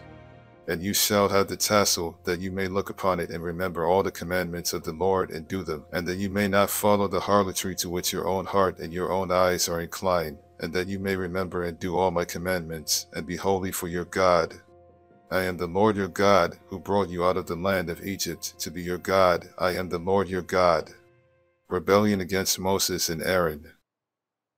Now Korah the son of Izhar, the son of Kohath, the son of Levi, with Dathan and Abiram the sons of Eliab, and on the son of Peleth, sons of Reuben, took men. And they rose up before Moses with some of the children of Israel, 250 leaders of the congregation, representatives of the congregation, men of renown. They gathered together against Moses and Aaron, and said to them, "You take too much upon yourselves, for all the congregation is holy, every one of them, and the Lord is among them. Why then do you exalt yourselves above the assembly of the Lord?" So when Moses heard it, he fell on his face, and he spoke to Korah and all his company, saying, "Tomorrow morning the Lord will show who is his and who is holy, and will cause him to come near to him. That one whom he chooses he will cause to come near to him. Do this, take censers, Korah and all your company, put fire in them and put incense in them before the Lord tomorrow, and it shall be that the man whom the Lord chooses is the Holy One. You take too much upon yourselves, you sons of Levi." Then Moses said to Korah, "Hear now, you sons of Levi, is it a small thing to you that the God of Israel has separated you from the congregation of Israel, to bring you near to himself, to do the work of the tabernacle of the Lord, and to stand before the congregation to serve them? And that he has brought you near to himself, you and all your brethren, the sons of Levi, with you? And are you seeking the priesthood also? Therefore you and all your company are gathered together against the Lord. And what is Aaron that you complain against him?" And Moses sent to call Dathan and Abiram the sons of Eliab, but they said, "We will not come up. Is it a small thing that you have brought us up out of a land flowing with milk and honey, to kill us in the wilderness, that you should keep acting like a prince over us? Moreover, you have not brought us into a land flowing with milk and honey, nor given us inheritance of fields and vineyards. Will you put out the eyes of these men? We will not come up." Then Moses was very angry and said to the Lord, "Do not respect their offering. I have not taken one donkey from them, nor have I hurt one of them." And Moses said to Korah, "Tomorrow you and all your company be present before the Lord, you and they, as well as Aaron. Let each take his censer and put incense in it, and each of you bring his censer before the Lord, 250 censers, both you and Aaron, each with his censer." So every man took his censer, put fire in it, laid incense on it, and stood at the door of the tabernacle of meeting with Moses and Aaron. And Korah gathered all the congregation against them at the door of the tabernacle of meeting. Then the glory of the Lord appeared to all the congregation. And the Lord spoke to Moses and Aaron, saying, "Separate yourselves from among this congregation, that I may consume them in a moment."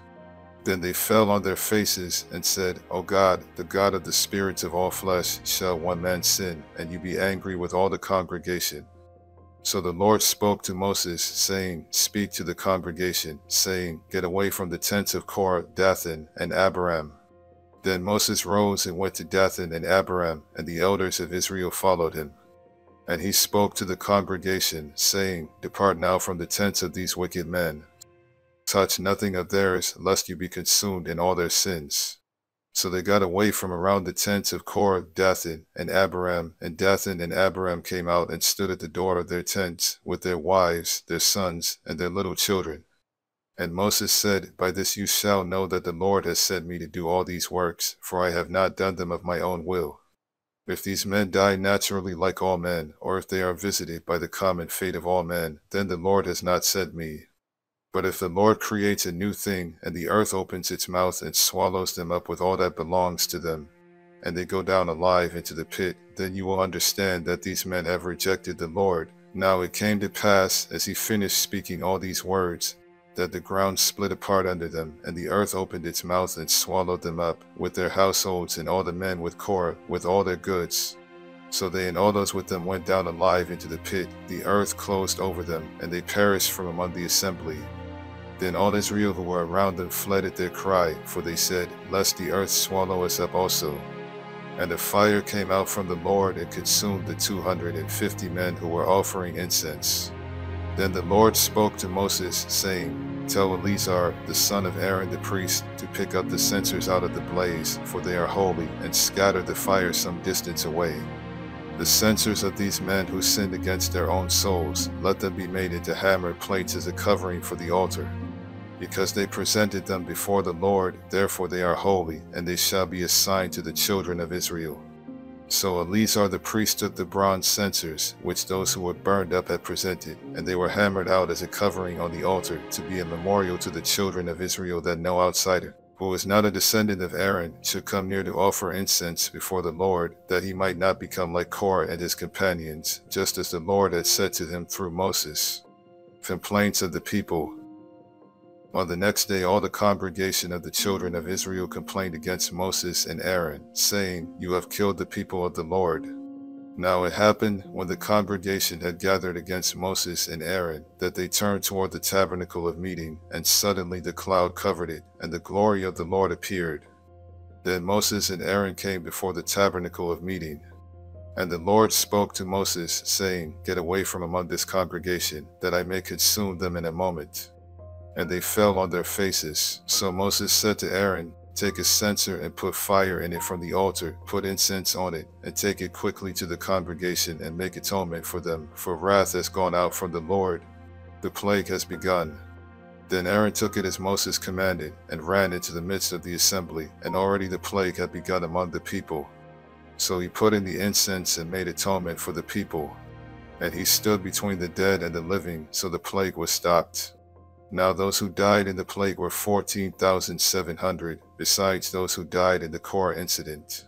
So Aaron returned to Moses at the door of the tabernacle of meeting, for the plague had stopped, the budding of Aaron's rod. And the Lord spoke to Moses, saying, Speak to the children of Israel, and get from them a rod from each father's house, all their leaders according to their father's houses, 12 rods. Write each man's name on his rod. And you shall write Aaron's name on the rod of Levi, for there shall be one rod for the head of each father's house. Then you shall place them in the tabernacle of meeting before the testimony, where I meet with you. And it shall be that the rod of the man whom I choose will blossom, thus I will rid myself of the complaints of the children of Israel, which they make against you. So Moses spoke to the children of Israel, and each of their leaders gave him a rod apiece, for each leader according to their father's houses, 12 rods. And the rod of Aaron was among their rods. And Moses placed the rods before the Lord in the tabernacle of witness. Now it came to pass on the next day that Moses went into the tabernacle of witness, and behold, the rod of Aaron of the house of Levi had sprouted and put forth buds, had produced blossoms, and yielded ripe almonds. Then Moses brought out all the rods from before the Lord to all the children of Israel, and they looked, and each man took his rod. And the Lord said to Moses, Bring Aaron's rod back before the testimony, to be kept as a sign against the rebels, that you may put their complaints away from me, lest they die. Thus did Moses, just as the Lord had commanded him, so he did. So the children of Israel spoke to Moses, saying, Surely we die, we perish, we all perish. Whoever even comes near the tabernacle of the Lord must die. Shall we all utterly die? Duties of priests and Levites. Then the Lord said to Aaron, You and your sons and your father's house with you shall bear the iniquity related to the sanctuary, and you and your sons with you shall bear the iniquity associated with your priesthood.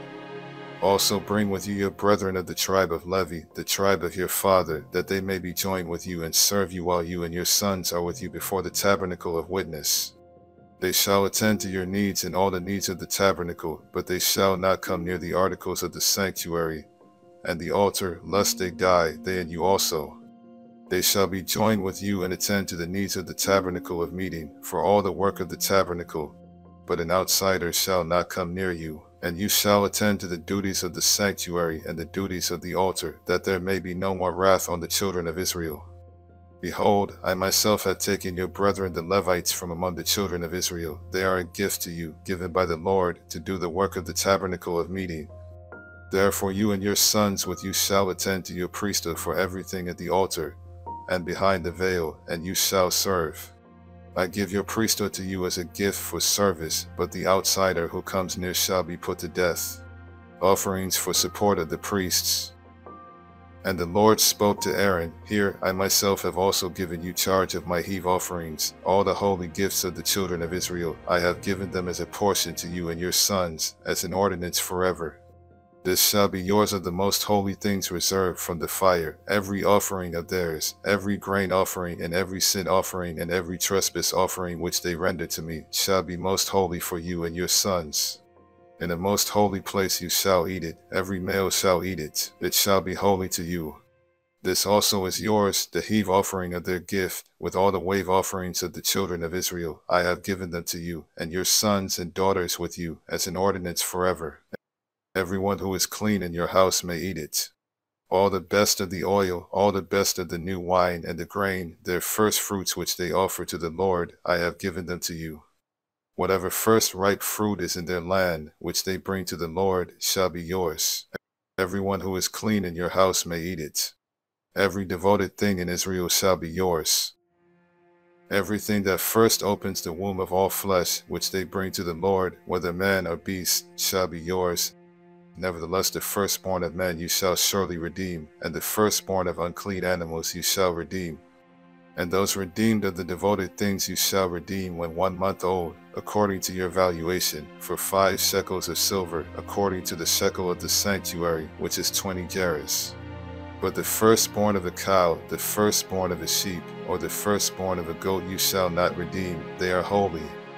You shall sprinkle their blood on the altar, and burn their fat as an offering made by fire for a sweet aroma to the Lord. And their flesh shall be yours, just as the wave breast and the right thigh are yours. All the heave offerings of the holy things, which the children of Israel offer to the Lord, I have given to you and your sons and daughters with you as an ordinance forever.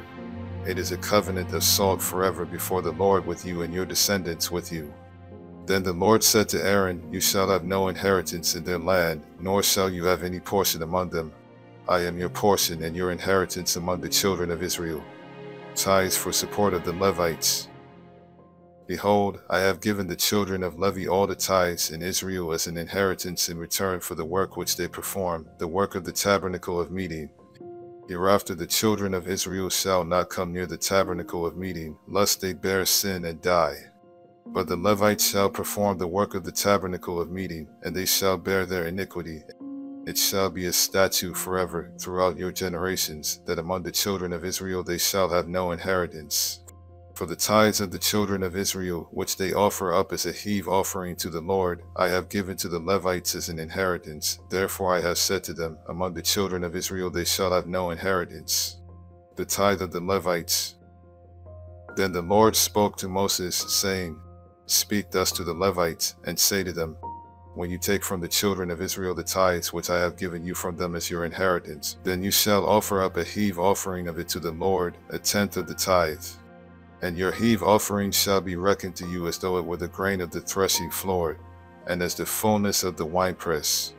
Thus you shall also offer a heave offering to the Lord from all your tithes which you receive from the children of Israel, and you shall give the Lord's heave offering from it to Aaron the priest. Of all your gifts you shall offer up every heave offering due to the Lord, from all the best of them, the consecrated part of them.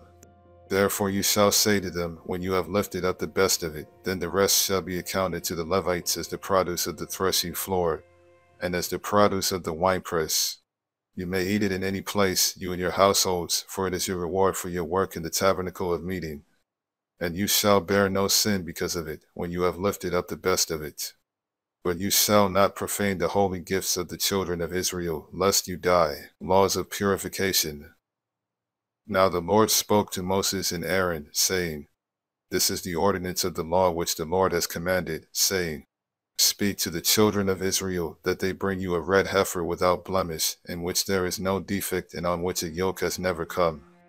You shall give it to Eleazar the priest, that he may take it outside the camp, and it shall be slaughtered before him. And Eleazar the priest shall take some of its blood with his finger, and sprinkle some of its blood 7 times directly in front of the tabernacle of meeting. Then the heifer shall be burned in his sight, its hide, its flesh, its blood, and its offal shall be burned. And the priest shall take cedar wood and hyssop and scarlet, and cast them into the midst of the fire burning the heifer. Then the priest shall wash his clothes, he shall bathe in water, and afterward he shall come into the camp. The priest shall be unclean until evening. And the one who burns it shall wash his clothes in water, bathe in water, and shall be unclean until evening. Then a man who is clean shall gather up the ashes of the heifer, and store them outside the camp in a clean place, and they shall be kept for the congregation of the children of Israel for the water of purification. It is for purifying from sin. And the one who gathers the ashes of the heifer shall wash his clothes, and be unclean until evening. It shall be a statute forever to the children of Israel and to the stranger who dwells among them. He who touches the dead body of anyone shall be unclean 7 days. He shall purify himself with the water on the 3rd day, and on the 7th day then he will be clean. But if he does not purify himself on the 3rd day, and on the 7th day, he will not be clean. Whoever touches the body of anyone who has died, and does not purify himself, defiles the tabernacle of the Lord. That person shall be cut off from Israel. He shall be unclean, because the water of purification was not sprinkled on him. His uncleanness is still on him. This is the law when a man dies in a tent. All who come into the tent and all who are in the tent shall be unclean 7 days, and every open vessel, which has no cover fastened on it, is unclean. Whoever in the open field touches one who is slain by a sword, or who has died, or a bone of a man, or a grave, shall be unclean 7 days. And for an unclean person they shall take some of the ashes of the heifer burnt for purification from sin, and running water shall be put on them in a vessel. A clean person shall take hyssop and dip it in the water, sprinkle it on the tent, on all the vessels, on the persons who were there, or on the one who touched the bone, the slain, the dead, or a grave. The clean person shall sprinkle the unclean on the 3rd day, and on the 7th day, and on the 7th day he shall purify himself, wash his clothes, and bathe in water, and at evening he shall be clean. But the man who is unclean and does not purify himself, that person shall be cut off from among the assembly, because he has defiled the sanctuary of the Lord. The water of purification has not been sprinkled on him, he is unclean. It shall be a perpetual statute for them. He who sprinkles the water of purification shall wash his clothes, and he who touches the water of purification shall be unclean until evening. Whatever the unclean person touches shall be unclean, and the person who touches it shall be unclean until evening. Moses' error at Kadesh. Then the children of Israel, the whole congregation, came into the wilderness of Sin in the 1st month, and the people stayed in Kadesh, and Miriam died there and was buried there. Now there was no water for the congregation, so they gathered together against Moses and Aaron. And the people contended with Moses and spoke, saying, If only we had died when our brethren died before the Lord. Why have you brought up the assembly of the Lord into this wilderness, that we and our animals should die here? And why have you made us come up out of Egypt, to bring us to this evil place?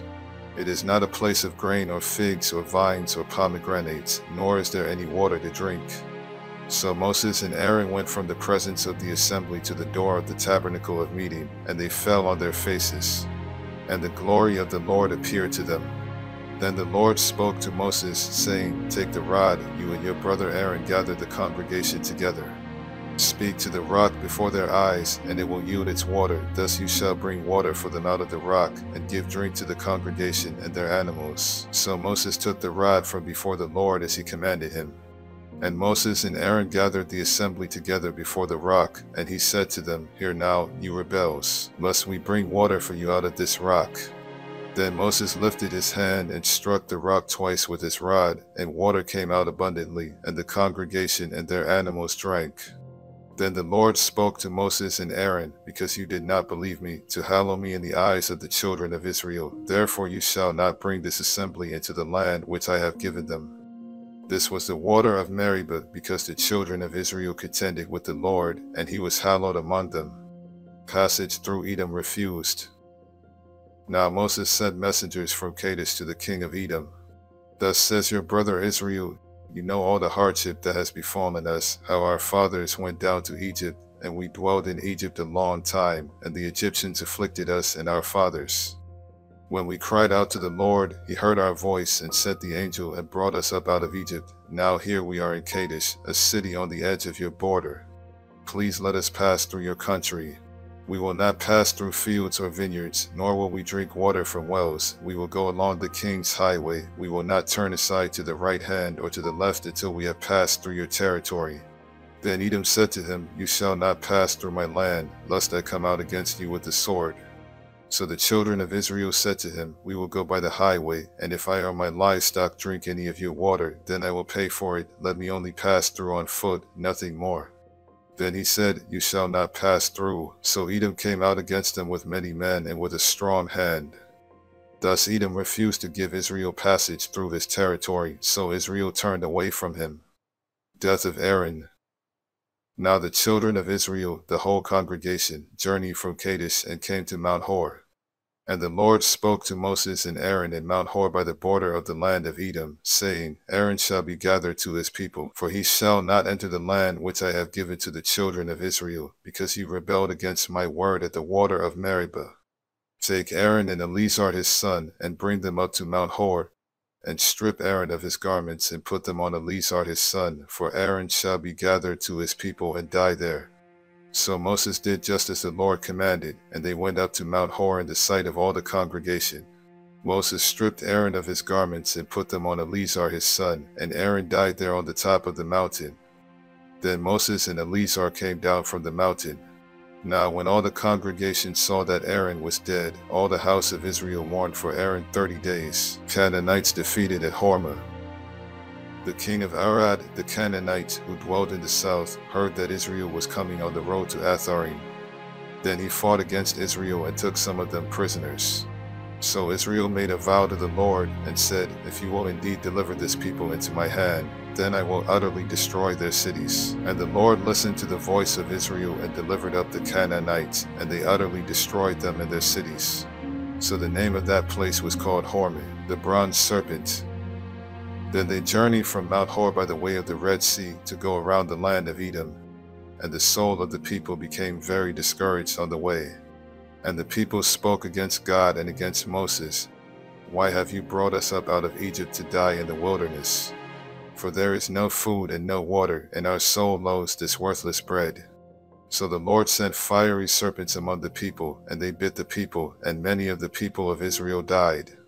Therefore the people came to Moses and said, we have sinned, for we have spoken against the Lord and against you. Pray to the Lord that he take away the serpents from us.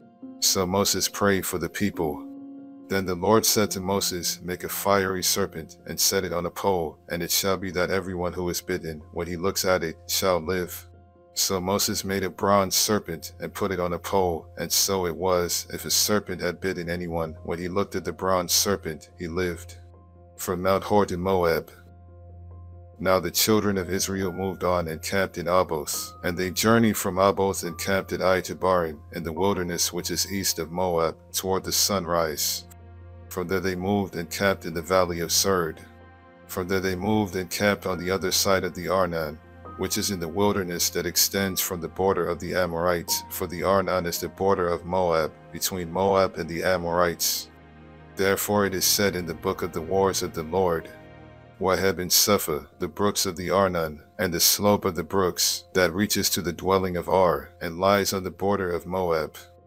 From there they went to Beer, which is the well where the Lord said to Moses, gather the people together, and I will give them water. Then Israel sang this psalm, Spring up, O well, all of you sing to it, the well the leaders sank, dug by the nation's nobles, by the lawgiver with their staves. And from the wilderness they went to Mattanah, from Mattanah to Nahaliel, from Nahaliel to Bamoth, and from Bamoth, in the valley that is in the country of Moab, to the top of Pisgah which looks down on the wasteland. King Sihon defeated. Then Israel sent messengers to Sihon king of the Amorites, saying, Let me pass through your land. We will not turn aside into fields or vineyards, we will not drink water from wells. We will go by the king's highway until we have passed through your territory. But Sihon would not allow Israel to pass through his territory. So Sihon gathered all his people together and went out against Israel in the wilderness, and he came to Jahaz and fought against Israel.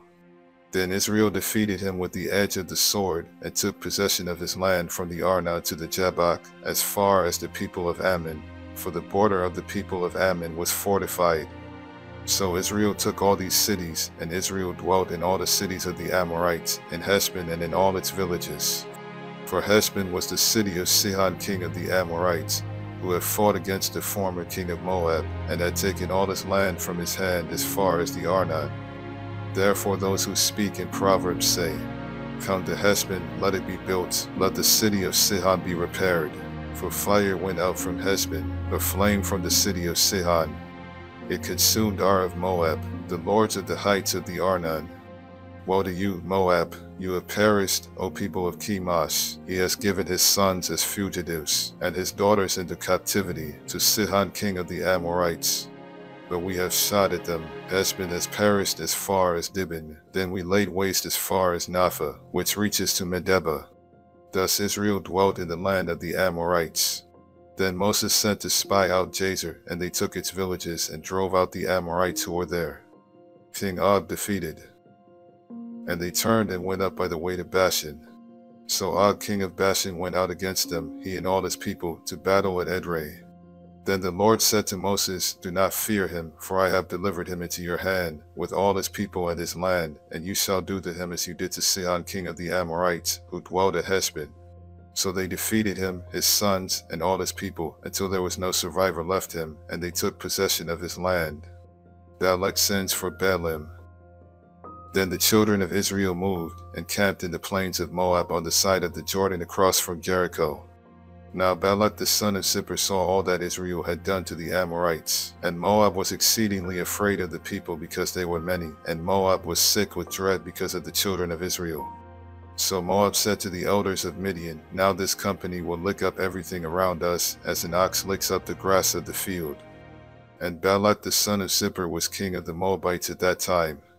Then he sent messengers to Balaam the son of Beor at Pethor, which is near the river in the land of the sons of his people, to call them, saying, Look, a people has come from Egypt. See, they cover the face of the earth, and are settling next to me. Therefore please come at once, curse this people for me, for they are too mighty for me. Perhaps I shall be able to defeat them and drive them out of the land, for I know that he whom you bless is blessed, and he whom you curse is cursed. So the elders of Moab and the elders of Midian departed with the diviner's fee in their hand, and they came to Balaam and spoke to him the words of Balak. And he said to them, Lodge here tonight, and I will bring back word to you, as the Lord speaks to me. So the princes of Moab stayed with Balaam. Then God came to Balaam and said, Who are these men with you? So Balaam said to God, Balak the son of Zippor, king of Moab, has sent to me, saying, Look, a people has come out of Egypt, and they cover the face of the earth. Come now, curse them for me, perhaps I shall be able to overpower them and drive them out. And God said to Balaam, You shall not go with them, you shall not curse the people, for they are blessed. So Balaam rose in the morning and said to the princes of Balak, Go back to your land, for the Lord has refused to give me permission to go with you. And the princes of Moab rose and went to Balak, and said, Balaam refuses to come with us. Then Balak again sent princes, more numerous and more honorable than they. And they came to Balaam and said to him, Thus says Balak the son of Zippor, Please let nothing hinder you from coming to me, for I will certainly honor you greatly, and I will do whatever you say to me. Therefore please come, curse this people for me. Then Balaam answered and said to the servants of Balak, Though Balak were to give me his house full of silver and gold, I could not go beyond the word of the Lord my God, to do less or more. Now therefore, please, you also stay here tonight, that I may know what more the Lord will say to me. And God came to Balaam at night and said to him, If the men come to call you, rise and go with them, but only the word which I speak to you, that you shall do.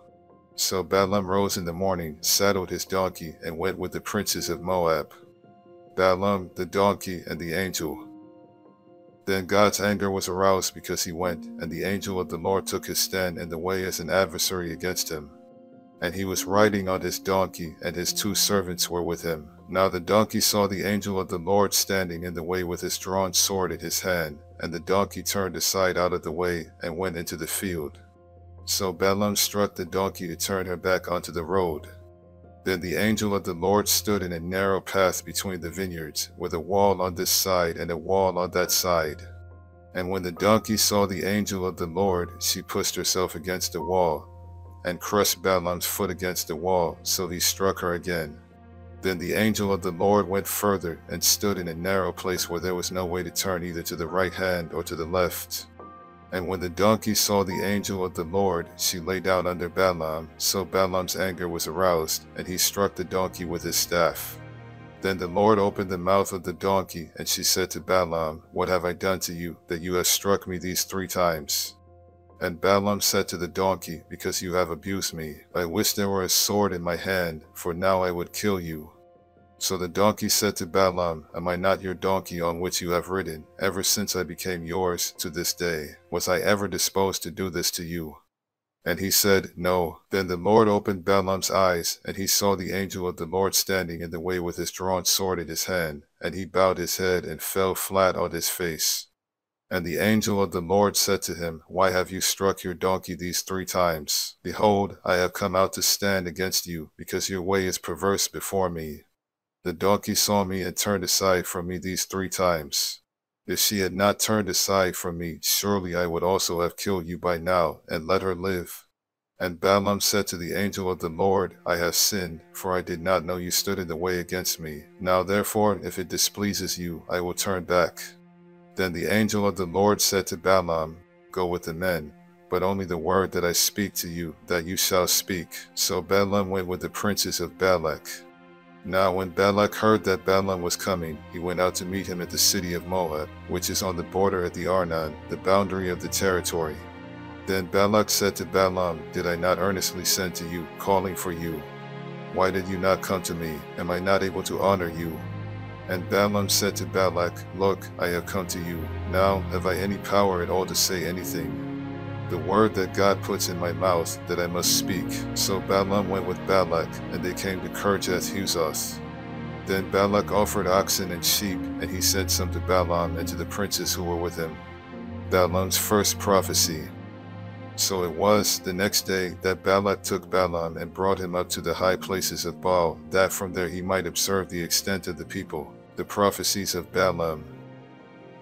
Then Balaam said to Balak, "Build 7 altars for me here, and prepare for me here 7 bulls and 7 rams."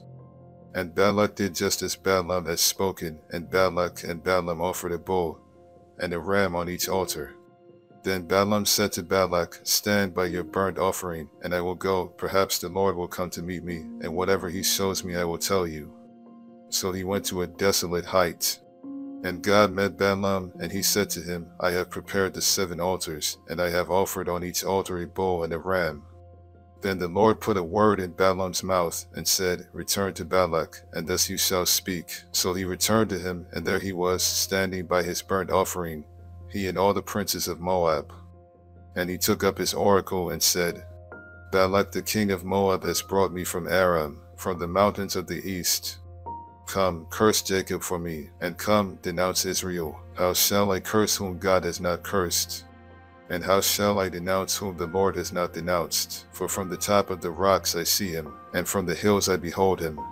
There, a people dwelling alone, not reckoning itself among the nations, who can count the dust of Jacob, or number 1/4 of Israel. Let me die the death of the righteous, and let my end be like his." Then Balak said to Balaam, "What have you done to me? I took you to curse my enemies, and look, you have blessed them bountifully." So he answered and said, "Must I not take heed to speak what the Lord has put in my mouth?" Balaam's second prophecy. Then Balak said to him, "Please come with me to another place from which you may see them. You shall see only the outer part of them, and shall not see them all. Curse them for me from there." So he brought him to the field of Saphim, to the top of Pisgah, and built 7 altars, and offered a bull and a ram on each altar. And he said to Balak, "Stand here by your burnt offering while I meet the Lord over there." Then the Lord met Balaam, and put a word in his mouth, and said, "Go back to Balak, and thus you shall speak." So he came to him, and there he was, standing by his burnt offering, and the princes of Moab were with him. And Balak said to him, "What has the Lord spoken?" Then he took up his oracle and said, Rise up, Balak, and hear. Listen to me, son of Zippor. God is not a man that he should lie, nor a son of man that he should repent. Has he said, and will he not do? Or has he spoken, and will he not make it good? Behold, I have received a command to bless. He has blessed, and I cannot reverse it. He has not observed iniquity in Jacob, nor has he seen wickedness in Israel. The Lord his God is with him, and the shout of a king is among them. God brings them out of Egypt. He has strength like a wild ox, for there is no sorcery against Jacob, nor any divination against Israel. It now must be said of Jacob, and of Israel, oh, what God has done. Look, a people rises like a lioness, and lifts itself up like a lion. It shall not lie down until it devours the prey, and drinks the blood of the slain. Then Balak said to Balaam, Neither curse them at all, nor bless them at all. So Balaam answered and said to Balak, Did I not tell you, saying, All that the Lord speaks, that I must do? Balaam's third prophecy. Then Balak said to Balaam, Please come, I will take you to another place. Perhaps it will please God that you may curse them for me from there. So Balak took Balaam to the top of Peor, that overlooks the wasteland. Then Balaam said to Balak, Build for me here 7 altars, and prepare for me here 7 bulls and 7 rams. And Balak did as Balaam had said, and offered a bull and a ram on every altar. Balaam foretells the happiness of Israel. Now when Balaam saw that it pleased the Lord to bless Israel, he did not go as at other times, to seek to use sorcery, but he set his face toward the wilderness. And Balaam raised his eyes, and saw Israel encamped according to their tribes, and the Spirit of God came upon him. Then he took up his oracle and said, The utterance of Balaam the son of Beor, the utterance of the man whose eyes are opened, the utterance of him who hears the words of God, who sees the vision of the Almighty, who falls down with eyes wide open. How lovely are your tents, O Jacob, your dwellings, O Israel, like valleys that stretch out, like gardens by the riverside, like aloes planted by the Lord, like cedars beside the waters. He shall pour water from his buckets, and his seed shall be in many waters. His king shall be higher than Agag, and his kingdom shall be exalted. God brings him out of Egypt. He has strength like a wild ox. He shall consume the nations, his enemies. He shall break their bones, and pierce them with his arrows. He bows down, he lies down as a lion, and as a lion who shall rouse him. Blessed is he who blesses you, and cursed is he who curses you. Then Balak's anger was aroused against Balaam, and he struck his hands together, and Balak said to Balaam, I called you to curse my enemies, and look, you have bountifully blessed them these 3 times. Now therefore, flee to your place. I said I would greatly honor you, but in fact, the Lord has kept you back from honor. So Balaam said to Balak, Did I not also speak to your messengers whom you sent to me, saying, If Balak were to give me his house full of silver and gold, I could not go beyond the word of the Lord, to do good or bad of my own will, what the Lord says that I must speak. And now, indeed, I am going to my people. Come, I will advise you what this people will do to your people in the latter days. Balaam's 4th prophecy. So he took up his oracle and said, The utterance of Balaam the son of Beor, and the utterance of the man whose eyes are opened, the utterance of him who hears the words of God, and has the knowledge of the Most High, who sees the vision of the Almighty, who falls down with eyes wide open. I see him, but not now. I behold him, but not near. A star shall come out of Jacob. A scepter shall rise out of Israel, and batter the brow of Moab, and destroy all the sons of tumult. And Edom shall be a possession. Seir also, his enemies, shall be a possession, while Israel does valiantly. Out of Jacob one shall have dominion, and destroy the remains of the city. Then he looked on Amalek, and he took up his oracle, and said, Amalek was first among the nations, but shall be last until he perishes. Then he looked on the Kenites, and he took up his oracle, and said, Firm is your dwelling place, and your nest is set in the rock. Nevertheless kine shall be burned. How long until Assur carries you away captive? Then he took up his oracle, and said, Alas, who shall live when God does this? But ships shall come from the coasts of Cyprus, and they shall afflict Assur and afflict Eber, and so shall Amalek until he perishes. So Balaam rose and departed and returned to his place. Balak also went his way. Israel's harlotry in Moab. Now Israel remained in Acacia Grove, and the people began to commit harlotry with the women of Moab. They invited the people to the sacrifices of their gods, and the people ate and bowed down to their gods. So Israel was joined to Baal of Peor, and the anger of the Lord was aroused against Israel. Then the Lord said to Moses, "Take all the leaders of the people and hang the offenders before the Lord out in the sun, that the fierce anger of the Lord may turn away from Israel." So Moses said to the judges of Israel, "Every one of you kill his men who were joined to Baal of Peor." And indeed, one of the children of Israel came and presented to his brethren a Midianite woman in the sight of Moses, and in the sight of all the congregation of the children of Israel, who were weeping at the door of the tabernacle of meeting. Now when Phinehas the son of Eleazar, the son of Aaron the priest, saw it, he rose from among the congregation and took a javelin in his hand. And he went after the man of Israel into the tent, and thrust both of them through, the man of Israel, and the woman through her body. So the plague was stopped among the children of Israel. And those who died in the plague were 24,000. Then the Lord spoke to Moses, saying, "Phinehas the son of Eleazar, the son of Aaron the priest, has turned back my wrath from the children of Israel, because he was zealous with my seal among them, so that I did not consume the children of Israel in my seal. Therefore say, Behold, I give to him my covenant of peace, and it shall be to him and his descendants after him a covenant of an everlasting priesthood, because he was zealous for his God, and made atonement for the children of Israel." Now the name of the Israelite who was killed with the Midianite woman, was Simri the son of Salu, a leader of a father's house among the Simonites. And the name of the Midianite woman who was killed was Cosbi the daughter of Zur. He was head of the people of a father's house in Midian. Then the Lord spoke to Moses, saying, "Harass the Midianites, and attack them, for they harassed you with their schemes by which they seduced you in the matter of Peor and in the matter of Cosbi, the daughter of a leader of Midian, their sister, who was killed in the day of the plague because of Peor." The second census of Israel. And it came to pass after the plague that the Lord spoke to Moses and Eleazar the son of Aaron the priest, saying, "Take a census of all the congregation of the children of Israel from 20 years old and above, by their fathers' houses, all who are able to go to war in Israel." So Moses and Eleazar the priest spoke with them in the plains of Moab by the Jordan, across from Jericho, saying, "Take a census of the people from 20 years old and above, just as the Lord commanded Moses and the children of Israel who came out of the land of Egypt." Reuben was the firstborn of Israel.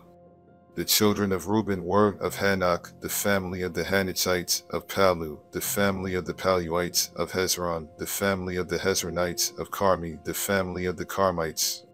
These are the families of the Reubenites. Those who were numbered of them were 43,730. And the son of Palu was Eliab. The sons of Eliab were Nemuel, Dathan, and Abiram. These are the Dathan and Abiram, representatives of the congregation, who contended against Moses and Aaron in the company of Korah when they contended against the Lord. And the earth opened its mouth and swallowed them up together with Korah when that company died, when the fire devoured 250 men, and they became a sign. Nevertheless the children of Korah did not die. The sons of Simon according to their families were, of Nemuel, the family of the Nemuelites, of Jamin, the family of the Jaminites, of Jachin, the family of the Jachinites, of Sarah, the family of the Zarites, of Shaul, the family of the Shaulites. These are the families of the Simonites, 22,200. The sons of Gad according to their families were, of Zephon, the family of the Zephonites, of Haggi, the family of the Haggites, of Shuni, the family of the Shunites, of Ozni, the family of the Oznites, of Eri, the family of the Erites, of Arad, the family of the Aradites, of Areli, the family of the Arelites. These are the families of the sons of Gad according to those who were numbered of them, 40,500. The sons of Judah were and Onan died in the land of Canaan. And the sons of Judah according to their families were, of Shelah, the family of the Shelonites, of Perez, the family of the Parzites, of Zerah, the family of the Zarhites. And the sons of Perez were, of Hezron, the family of the Hezronites, of Hamul, the family of the Hamulites.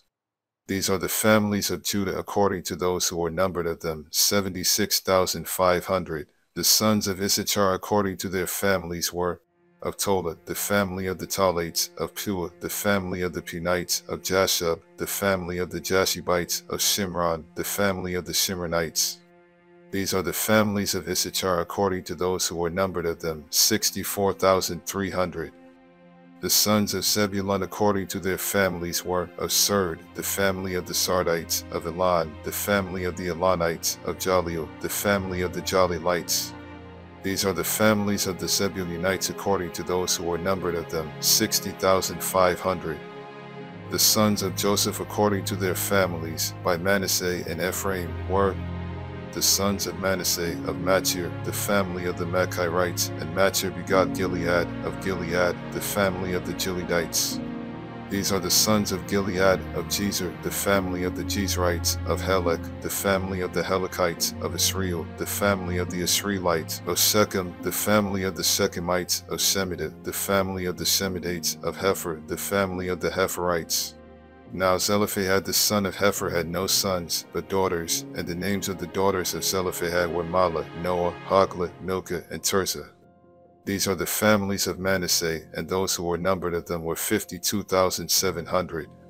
These are the sons of Ephraim according to their families, of Shuthelah, the family of the Shuthelites, of Becher, the family of the Bachrites, of Tahan, the family of the Tahanites. And these are the sons of Shuthelah of Iran, the family of the Iranites. These are the families of the sons of Ephraim according to those who were numbered of them, 32,500. These are the sons of Joseph according to their families. The sons of Benjamin according to their families were, of Bela, the family of the Belites, of Ashbel, the family of the Ashbelites, of Aharam, the family of the Aharamites, of Shephem, the family of the Shephamites, of Huppim, the family of the Huphamites. And the sons of Bela were Ard and Naaman, of Ard, the family of the Ardites, of Naaman, the family of the Naamites. These are the sons of Benjamin according to their families, and those who were numbered of them were 45,600. These are the sons of Dan according to their families, of Shuham, the family of the Shuhamites. These are the families of Dan according to their families. All the families of the Shuhamites, according to those who were numbered of them, were 64,400. The sons of Asher according to their families were, of Jimnah, the family of the Jimnites, of Jezui, the family of the Jesuits, of Beriah, the family of the Berites. Of the sons of Beriah, of Heber, the family of the Heberites, of Malchiel, the family of the Malchielites. And the name of the daughter of Asher was Sarah. These are the families of the sons of Asher according to those who were numbered of them, 53,400. The sons of Naphtali according to their families were, of Jaziel, the family of the Jazelites, of Guni, the family of the Gunites, of Jezer, the family of the Jezerites, of Shillem, the family of the Shillemites. These are the families of Naphtali according to their families, and those who were numbered of them were 45,400. These are those who were numbered of the children of Israel, 601,730. Then the Lord spoke to Moses, saying, To these the land shall be divided as an inheritance, according to the number of names. To a large tribe you shall give a larger inheritance, and to a small tribe you shall give a smaller inheritance.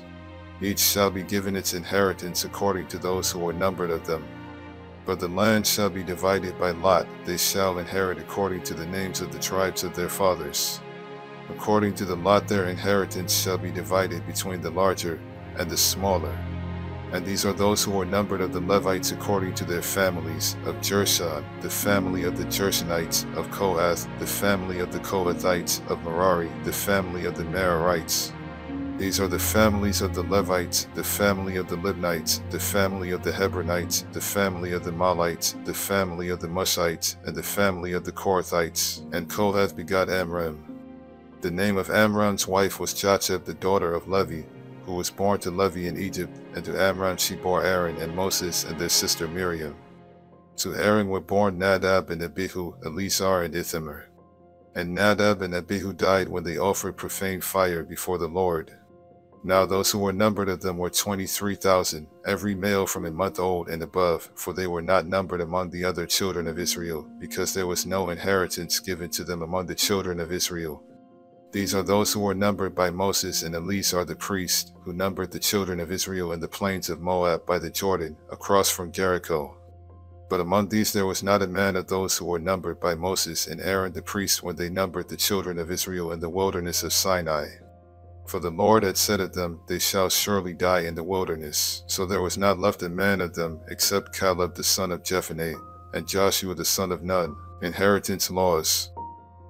Then came the daughters of Zelophehad the son of Hepher, the son of Gilead, the son of Machir, the son of Manasseh, from the families of Manasseh the son of Joseph. And these were the names of his daughters, Mahlah, Noah, Hoglah, Milcah, and Tirzah.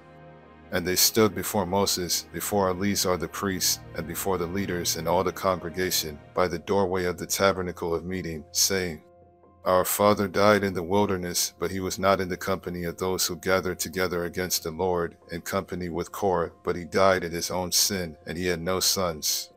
Why should the name of our father be removed from among his family because he had no son? Give us a possession among our father's brothers. So Moses brought their case before the Lord. And the Lord spoke to Moses, saying, The daughters of Zelophehad speak what is right. You shall surely give them a possession of inheritance among their father's brothers, and cause the inheritance of their father to pass to them. And you shall speak to the children of Israel, saying, If a man dies and has no son, then you shall cause his inheritance to pass to his daughter. If he has no daughter, then you shall give his inheritance to his brothers. If he has no brothers, then you shall give his inheritance to his father's brothers. And if his father has no brothers, then you shall give his inheritance to the relative closest to them in his family, and he shall possess it. And it shall be to the children of Israel a statute of judgment, just as the Lord commanded Moses. Joshua the next leader of Israel. Now the Lord said to Moses, Go up into this Mount Abarim, and see the land which I have given to the children of Israel. And when you have seen it, you also shall be gathered to your people, as Aaron your brother was gathered. For in the wilderness of sin, during the strife of the congregation, you rebelled against my command to hallow me at the waters before their eyes. Then Moses spoke to the Lord, saying, Let the Lord, the God of the spirits of all flesh, set a man over the congregation, who may go out before them and go in before them, who may lead them out and bring them in, that the congregation of the Lord may not be like sheep which have no shepherd. And the Lord said to Moses, Take Joshua the son of Nun with you, a man in whom is the Spirit, and lay your hand on him, set him before Eleazar the priest and before all the congregation, and inaugurate him in their sight. And you shall give some of your authority to him, that all the congregation of the children of Israel may be obedient. He shall stand before Eleazar the priest, who shall inquire before the Lord for him by the judgment of the Urim. At his word they shall go out, and at his word they shall come in, he and all the children of Israel with him, all the congregation. So Moses did as the Lord commanded him. He took Joshua and set him before Eleazar the priest and before all the congregation. And he laid his hands on them and inaugurated him, just as the Lord commanded by the hand of Moses. Daily offerings. Now the Lord spoke to Moses, saying, Command the children of Israel, and say to them, My offering, my food from my offerings made by fire as a sweet aroma to me, you shall be careful to offer to me at their appointed time. And you shall say to them, This is the offering made by fire, which you shall offer to the Lord, 2 male lambs in their first year without blemish, day by day, as a regular burnt offering. The one lamb you shall offer in the morning, the other lamb you shall offer in the evening, and 1/10 of an ephah of fine flour as a grain offering mixed with 1/4 of a hin of pressed oil. It is a regular burnt offering which was ordained at Mount Sinai for a sweet aroma, an offering made by fire to the Lord. And its drink offering shall be 1/4 of a hin for each lamb. In a holy place you shall pour out the drink to the Lord as an offering.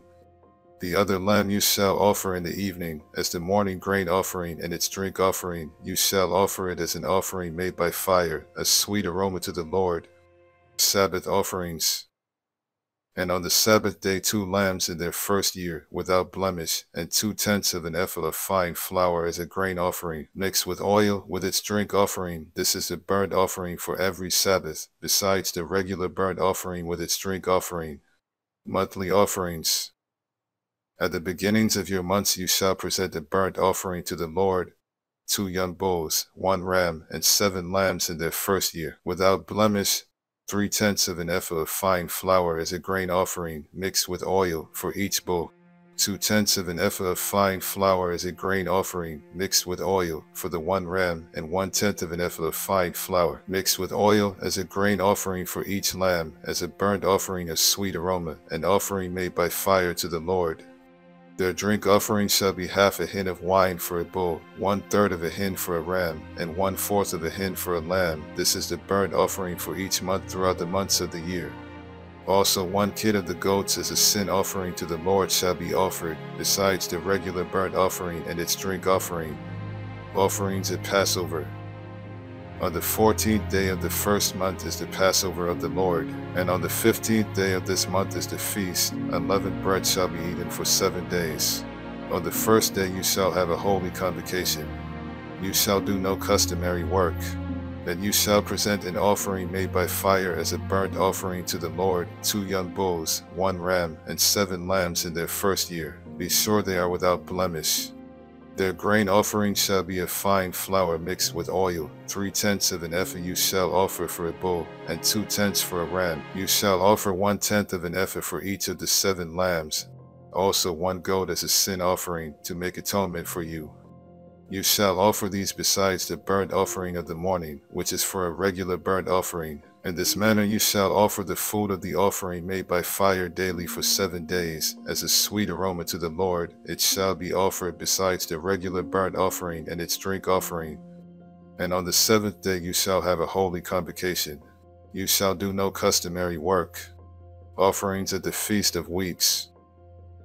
Also on the day of the first fruits, when you bring a new grain offering to the Lord at your Feast of Weeks, you shall have a holy convocation.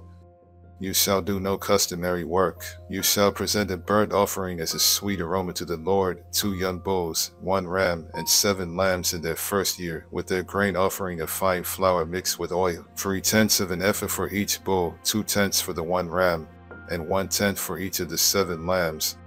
Also 1 kid of the goats to make atonement for you.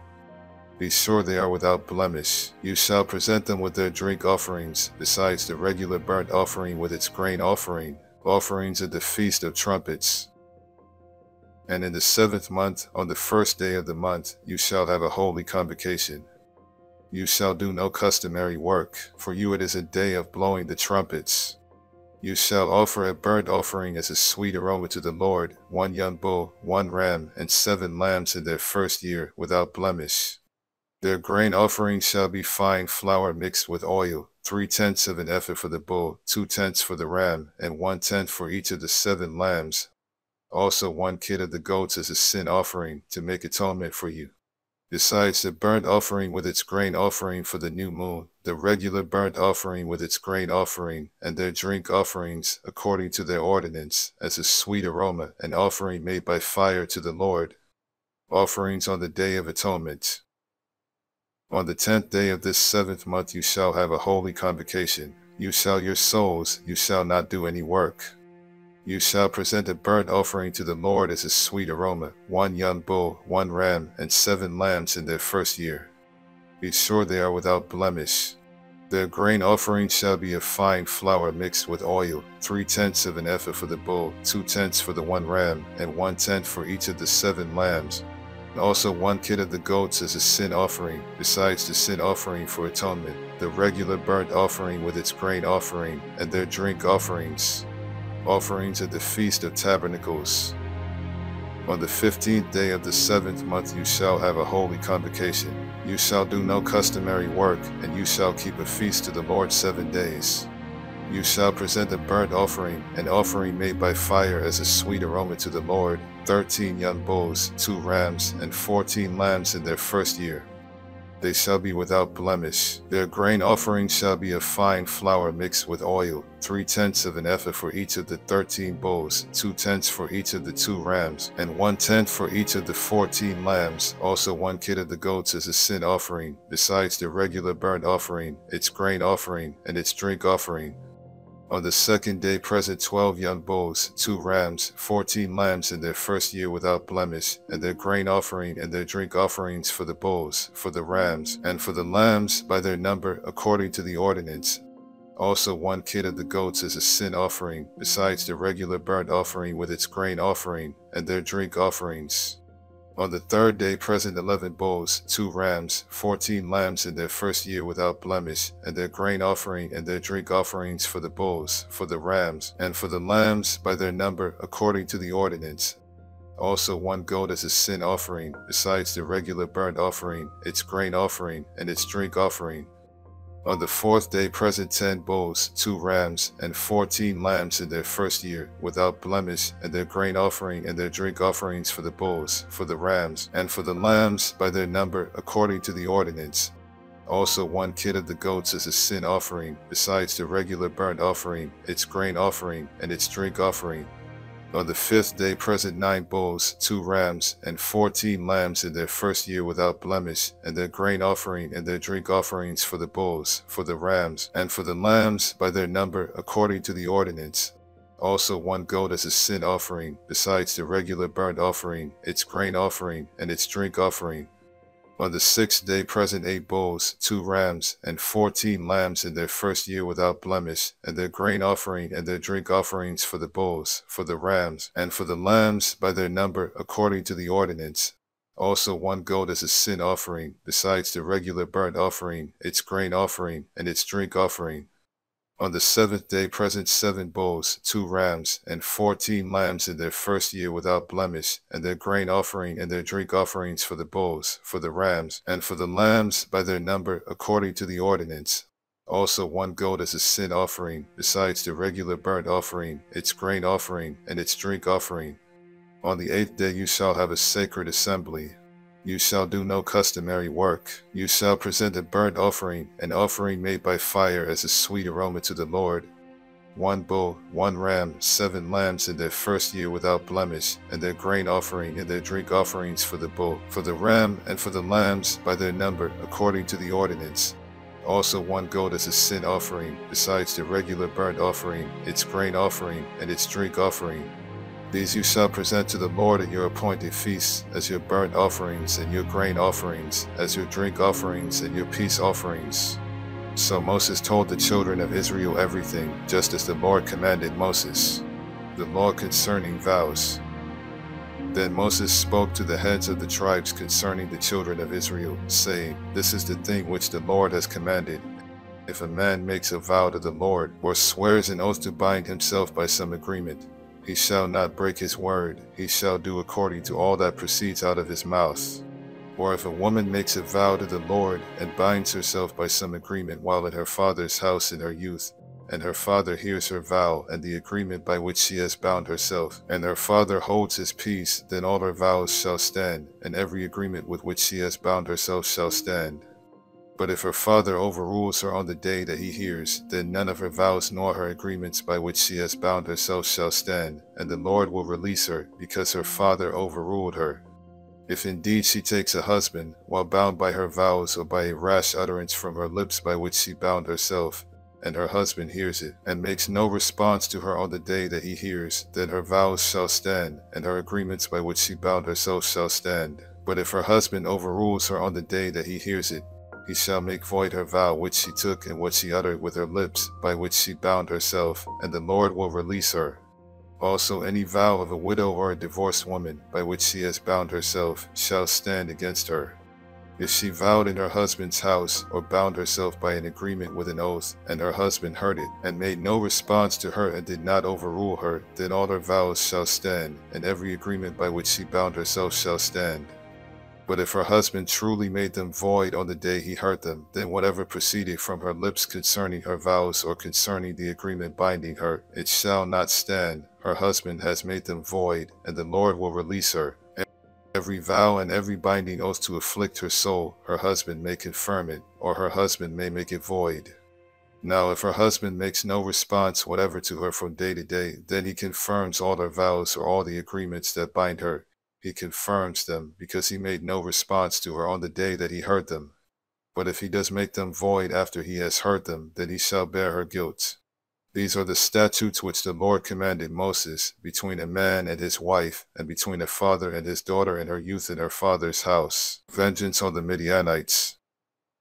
And the Lord spoke to Moses, saying, Take vengeance on the Midianites for the children of Israel. Afterward you shall be gathered to your people.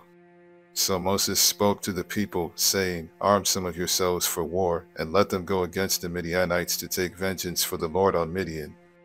1,000 from each tribe of all the tribes of Israel you shall send to the war. So there were recruited from the divisions of Israel 1,000 from each tribe, 12,000 armed for war. Then Moses sent them to the war, 1,000 from each tribe. He sent them to the war with Phinehas the son of Eleazar the priest, with the holy articles and the signal trumpets in his hand.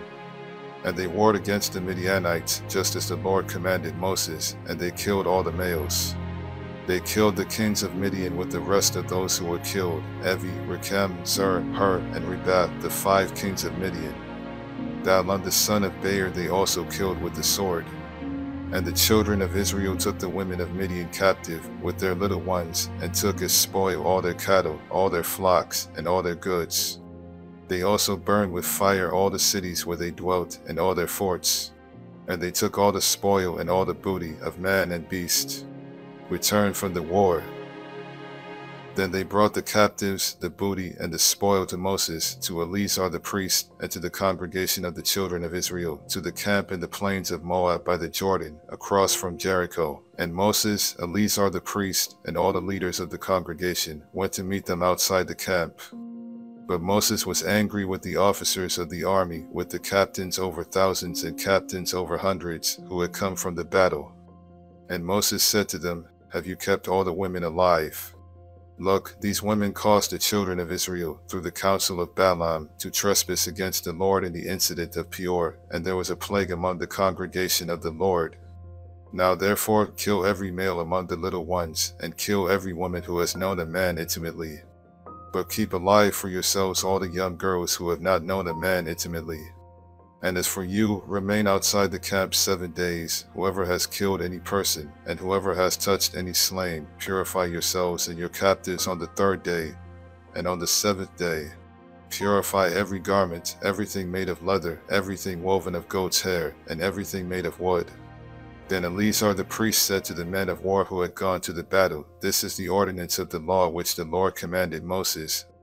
Only the gold, the silver, the bronze, the iron, the tin, and the lead, everything that can endure fire, you shall put through the fire, and it shall be clean, and it shall be purified with the water of purification. But all that cannot endure fire you shall put through water.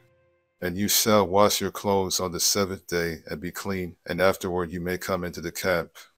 Division of the plunder. Now the Lord spoke to Moses, saying, Count up the plunder that was taken, of man and beast, you and Eleazar the priest, and the chief fathers of the congregation, and divide the plunder into 2 parts, between those who took part in the war, who went out to battle, and all the congregation. And levy a tribute for the Lord on the men of war who went out to battle, 1 of every 500 of the persons, the cattle, the donkeys, and the sheep, take it from their half, and give it to Eleazar the priest as a heave offering to the Lord. And from the children of Israel's half you shall take 1 of every 50, drawn from the persons, the cattle, the donkeys, and the sheep, from all the livestock, and give them to the Levites who keep charge of the tabernacle of the Lord. So Moses and Eleazar the priest did as the Lord commanded Moses. The booty remaining from the plunder which the men of war had taken was 675,000 sheep, 72,000 cattle, 61,000 donkeys, and 32,000 persons in all, of women who had not known a man intimately. And the half, the portion for those who had gone out to war, was in number 337,500 sheep, and the Lord's tribute of the sheep was 675. The cattle were 36,000, of which the Lord's tribute was 72. The donkeys were 30,500, of which the Lord's tribute was 61. The persons were 16,000, of which the Lord's tribute was 32 persons. So Moses gave the tribute which was the Lord's heave offering to Eleazar the priest, as the Lord commanded Moses. And from the children of Israel's half, which Moses separated from the men who fought, now the half belonging to the congregation was 337,500 sheep, 36,000 cattle, 30,500 donkeys, and 16,000 persons. And from the children of Israel's half Moses took 1 of every 50, drawn from man and beast, and gave them to the Levites, who kept charge of the tabernacle of the Lord, as the Lord commanded Moses. Then the officers who were over thousands of the army, the captains of thousands and captains of hundreds, came near to Moses, and they said to Moses, "Your servants have taken account of the men of war who are under our command, and not a man of us is missing. Therefore we have brought an offering for the Lord, what every man found of ornaments of gold, armlets and bracelets and signet rings and earrings and necklaces, to make atonement for ourselves before the Lord." So Moses and Eleazar the priest received the gold from them, all the fashion ornaments, and all the gold of the offering that they offered to the Lord, from the captains of thousands and captains of hundreds, was 16,750 shekels. And Moses and Eleazar the priest received the gold from the captains of thousands and of hundreds, and brought it into the tabernacle of meeting as a memorial for the children of Israel before the Lord, the tribes settling east of the Jordan. Now the children of Reuben and the children of Gad had a very great multitude of livestock. And when they saw the land of Jazer and the land of Gilead, that indeed the region was a place for livestock, the children of Gad and the children of Reuben came and spoke to Moses, to Eleazar the priest, and to the leaders of the congregation, saying, Adaroth, Dibon, Jazer, Nimrah, Heshbon, Eleleh, Shebam, Nebo, and Baanan, the country which the Lord defeated before the congregation of Israel, is a land for livestock, and your servants have livestock. Therefore they said, If we have found favor in your sight, let this land be given to your servants as a possession. Do not take us over the Jordan. And Moses said to the children of Gad and to the children of Reuben, Shall your brethren go to war while you sit here? Now why will you discourage the heart of the children of Israel from going over into the land which the Lord has given them? Thus your fathers did when I sent them away from Kadesh Barnea to see the land. For when they went up to the valley of Eshcol and saw the land, they discouraged the heart of the children of Israel, so that they did not go into the land which the Lord had given them. So the Lord's anger was aroused on that day, and he swore an oath, saying, Surely none of the men who came up from Egypt, from 20 years old and above, shall see the land of which I swore to Abraham, Isaac, and Jacob, because they have not wholly followed me, except Caleb the son of Jephunneh, the Kenizzite, and Joshua the son of Nun, for they have wholly followed the Lord. So the Lord's anger was aroused against Israel, and he made them wander in the wilderness 40 years, until all the generation that had done evil in the sight of the Lord was gone. And look, you have risen in your father's place, a brood of sinful men, to increase still more the fierce anger of the Lord against Israel. For if you turn away from following him, he will once again leave them in the wilderness, and you will destroy all these people.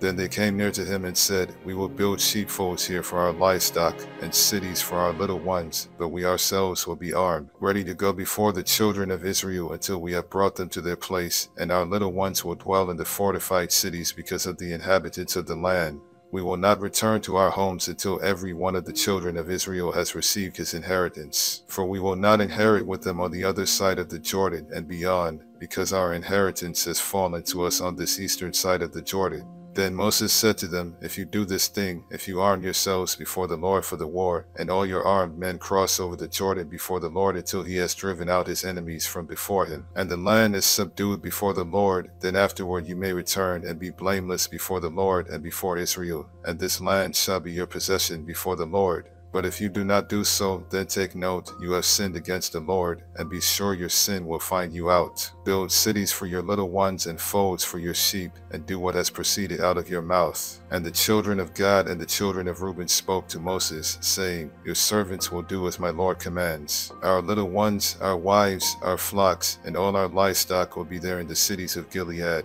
But your servants will cross over, every man armed for war, before the Lord to battle, just as my Lord says. So Moses gave command concerning them to Eleazar the priest, to Joshua the son of Nun, and to the chief fathers of the tribes of the children of Israel. And Moses said to them, If the children of Gad and the children of Reuben cross over the Jordan with you, every man armed for battle before the Lord, and the land is subdued before you, then you shall give them the land of Gilead as a possession. But if they do not cross over armed with you, they shall have possessions among you in the land of Canaan. Then the children of Gad and the children of Reuben answered, saying, As the Lord has said to your servants, so we will do. We will cross over armed before the Lord into the land of Canaan, but the possession of our inheritance shall remain with us on this side of the Jordan. So Moses gave to the children of Gad, to the children of Reuben, and to half the tribe of Manasseh the son of Joseph, the kingdom of Sihon king of the Amorites, and the kingdom of Og king of Bashan, the land with its cities within the borders, the cities of the surrounding country. And the children of Gad built Dibon and Adaroth and Aroer, Atroth and Shaphan and Jazer and Jogbeha,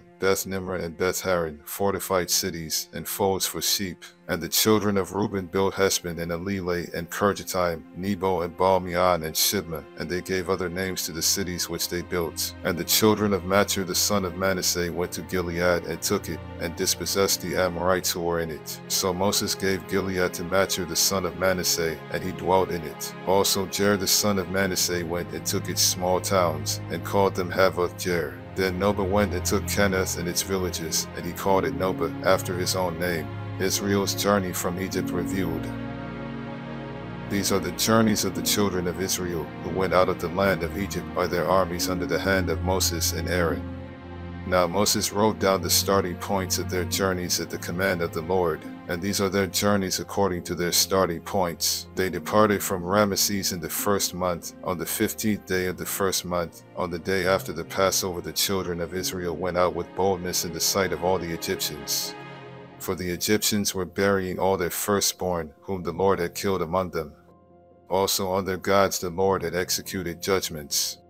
Then the children of Israel moved from Ramesses and camped at Succoth. They departed from Succoth and camped at Etham, which is on the edge of the wilderness. They moved from Etham and turned back to Pi-hahiroth, which is east of Baal-Zephon, and they camped near Migdol. They departed from before Hahiroth and passed through the midst of the sea into the wilderness, went 3 days' journey in the wilderness of Etham, and camped at Marah. They moved from Marah and came to Elim. At Elim were 12 springs of water and 70 palm trees, so they camped there. They moved from Elim and camped by the Red Sea. 11 They moved from the Red Sea and camped in the wilderness of Sin. They journeyed from the wilderness of Sin and camped at Dophkah. They departed from Dophkah and camped at Elush. They moved from Elush and camped at Rephidim, where there was no water for the people to drink. They departed from Rephidim and camped in the wilderness of Sinai. They moved from the wilderness of Sinai and camped at Kibroth-Hattaavah. They departed from Kibroth-Hattaavah and camped at Hazeroth. They departed from Hazeroth and camped at Rithmah. They departed from Rithmah and camped at Rimmon-Perez. They departed from Rimmon-Perez and camped at Libnah. They moved from Libnah and camped at Rissah. They journeyed from Rissah and camped at Kehelatha. They went from Kehelatha and camped at Mount Shephar. They moved from Mount Shephar and camped at Haradah. They moved from Haradah and camped at Machiloth. They moved from Machiloth and camped at Tahath. They departed from Tahath and camped at Terah. They moved from Terah and camped at Mithkah. They went from Mithkah and camped at Hashmonah. They departed from Hashmonah and camped at Mosroth. They departed from Mosroth and camped at Beni-Jaakan. They moved from Beni-Jaakan and camped at Hor-Haggidgad. They went from Hor-Haggidgad and camped at Jobbetha. They moved from Jobbetha and camped at Abranah. They departed from Abranah and camped at Ezion-Geber. They moved from Ezion-Geber and camped in the wilderness of Sin, which is Kadesh. They moved from Kadesh and camped at Mount Hor, on the boundary of the land of Edom. Then Aaron the priest went up to Mount Hor at the command of the Lord, and died there in the 40th year after the children of Israel had come out of the land of Egypt, on the first day of the 5th month. Aaron was 123 years old when he died on Mount Hor. Now the king of Arad, the Canaanite, who dwelt in the south in the land of Canaan, heard of the coming of the children of Israel. So they departed from Mount Hor and camped at Zalmunna. They departed from Zalmunna and camped at Panan. They departed from Panan and camped at Oboth. They departed from Oboth and camped at Aitabarim, at the border of Moab. They departed from Ijim and camped at Dibon-Gad. They moved from Dibon-Gad and camped at Almon-Diblatayim. They moved from Almon-Diblatayim and camped in the mountains of Abarim, before Nebo. They departed from the mountains of Abarim and camped in the plains of Moab by the Jordan, across from Jericho. They camped by the Jordan from Beth-Jesimoth as far as the Abel Acacia Grove in the plains of Moab. Instructions for the conquest of Canaan. Now the Lord spoke to Moses in the plains of Moab by the Jordan, across from Jericho, saying, Speak to the children of Israel, and say to them, When you have crossed the Jordan into the land of Canaan, then you shall drive out all the inhabitants of the land from before you, destroy all their engraved stones, destroy all their molded images, and demolish all their high places, You shall dispossess the inhabitants of the land and dwell in it, for I have given you the land to possess. And you shall divide the land by lot as an inheritance among your families. To the larger you shall give a larger inheritance, and to the smaller you shall give a smaller inheritance. There everyone's inheritance shall be whatever falls to him by lot. You shall inherit according to the tribes of your fathers. But if you do not drive out the inhabitants of the land from before you, then it shall be that those whom you let remain shall be irritants in your eyes and thorns in your sides, and they shall harass you in the land where you dwell. Moreover, it shall be that I will do to you as I thought to do to them. The appointed boundaries of Canaan. Then the Lord spoke to Moses, saying, Command the children of Israel, and say to them, When you come into the land of Canaan, this is the land that shall fall to you as an inheritance, the land of Canaan to its boundaries. Your southern border shall be from the wilderness of Sin along the border of Edom. Then your southern border shall extend eastward to the end of the Salt Sea. Your border shall turn from the southern side of the ascent of Akrabim, continue to Sin, and be on the south of Kadesh Barnea. Then it shall go on to Hazar Adar, and continue to Asman. The border shall turn from Asman to the brook of Egypt, and it shall end at the sea. As for the western border, you shall have the great sea for a border. This shall be your western border. And this shall be your northern border. From the great sea you shall mark out your border line to Mount Hor. From Mount Hor you shall mark out your border to the entrance of Hamath. Then the direction of the border shall be toward Zedad. The border shall proceed to Ziphron, and it shall end at Hazar Enan. This shall be your northern border. You shall mark out your eastern border from Hazar Enan to Shephem. The border shall go down from Shephem to Riblah on the east side of Ain. The border shall go down and reach to the eastern side of the Sea of Chinnereth. The border shall go down along the Jordan, and it shall end at the Salt Sea. This shall be your land with its surrounding boundaries. Then Moses commanded the children of Israel, saying, This is the land which you shall inherit by lot, which the Lord has commanded to give to the 9 tribes and to the half-tribe. For the tribe of the children of Reuben according to the house of their fathers, and the tribe of the children of Gad according to the house of their fathers, have received their inheritance, and the half-tribe of Manasseh has received its inheritance. The 2 tribes and the half-tribe have received their inheritance on this side of the Jordan, across from Jericho eastward, toward the sunrise. The leaders appointed to divide the land. And the Lord spoke to Moses, saying, These are the names of the men who shall divide the land among you as an inheritance. Eleazar the priest and Joshua the son of Nun. And you shall take 1 leader of every tribe to divide the land for the inheritance. These are the names of the men: from the tribe of Judah, Caleb the son of Jephunneh; from the tribe of the children of Simon, Shemuel the son of Ammihud; from the tribe of Benjamin, Elidad the son of Kislon, a leader from the tribe of the children of Dan; Buki the son of Jogli; from the sons of Joseph, a leader from the tribe of the children of Manasseh, Haniel the son of Ephod; and a leader from the tribe of the children of Ephraim, Kemuel the son of Shifton; a leader from the tribe of the children of Zebulun, Elizaphan the son of Parnak; a leader from the tribe of the children of Issachar, Paltiel the son of Azan; a leader from the tribe of the children of Asher, Ahihud the son of Shalomi; and a leader from the tribe of the children of Naphtali, Pedahol the son of Ammihud. These are the ones the Lord commanded to divide the inheritance among the children of Israel in the land of Canaan, cities for the Levites.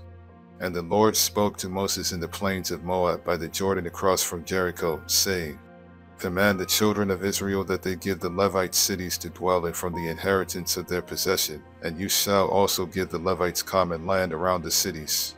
They shall have the cities to dwell in, and their common land shall be for their cattle, for their herds, and for all their animals. The common land of the cities which you will give the Levites shall extend from the wall of the city outward 1,000 cubits all around. And you shall measure outside the city on the east side 2,000 cubits, on the south side 2,000 cubits, on the west side 2,000 cubits, and on the north side 2,000 cubits. The city shall be in the middle. This shall belong to them as common land for the cities. Now among the cities which you will give to the Levites you shall appoint 6 cities of refuge, to which a manslayer may flee. And to these you shall add 42 cities. So all the cities you will give to the Levites shall be 48, these you shall give with their common land. And the cities which you will give shall be from the possession of the children of Israel. From the larger tribe you shall give many, from the smaller you shall give few. Each shall give some of its cities to the Levites in proportion to the inheritance that each receives. Cities of refuge. Then the Lord spoke to Moses, saying, Speak to the children of Israel, and say to them, When you cross the Jordan into the land of Canaan, then you shall appoint cities to be cities of refuge for you, that the manslayer who kills any person accidentally may flee there. They shall be cities of refuge for you from the avenger, that the manslayer may not die until he stands before the congregation in judgment. And of the cities which you give, you shall have 6 cities of refuge. You shall appoint 3 cities on this side of the Jordan, and 3 cities you shall appoint in the land of Canaan, which will be cities of refuge. These 6 cities shall be for refuge for the children of Israel, for the stranger, and for the sojourner among them, that anyone who kills a person accidentally may flee there. But if he strikes him with an iron implement, so that he dies, he is a murderer. The murderer shall surely be put to death. And if he strikes him with a stone in the hand, by which one could die, and he does die, he is a murderer. The murderer shall surely be put to death. Or if he strikes him with a wooden hand weapon, by which one could die, and he does die, he is a murderer. The murderer shall surely be put to death. The avenger of blood himself shall put the murderer to death. When he meets him, he shall put him to death. If he pushes him out of hatred, or, while lying in wait, hurls something at him so that he dies, or in enmity he strikes him with his hand so that he dies, the one who struck him shall surely be put to death. He is a murderer. The avenger of blood shall put the murderer to death when he meets him. However, if he pushes him suddenly without enmity, or throws anything at him without lying in wait, or uses a stone, by which a man could die, throwing it at him without seeing him, so that he dies while he was not his enemy or seeking his harm, then the congregation shall judge between the manslayer and the avenger of blood according to these judgments.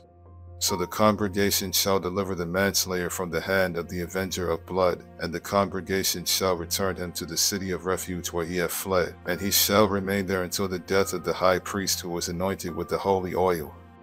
But if the manslayer at any time goes outside the limits of the city of refuge where he fled, and the avenger of blood finds him outside the limits of his city of refuge, and the avenger of blood kills the manslayer, he shall not be guilty of blood, because he should have remained in his city of refuge until the death of the high priest.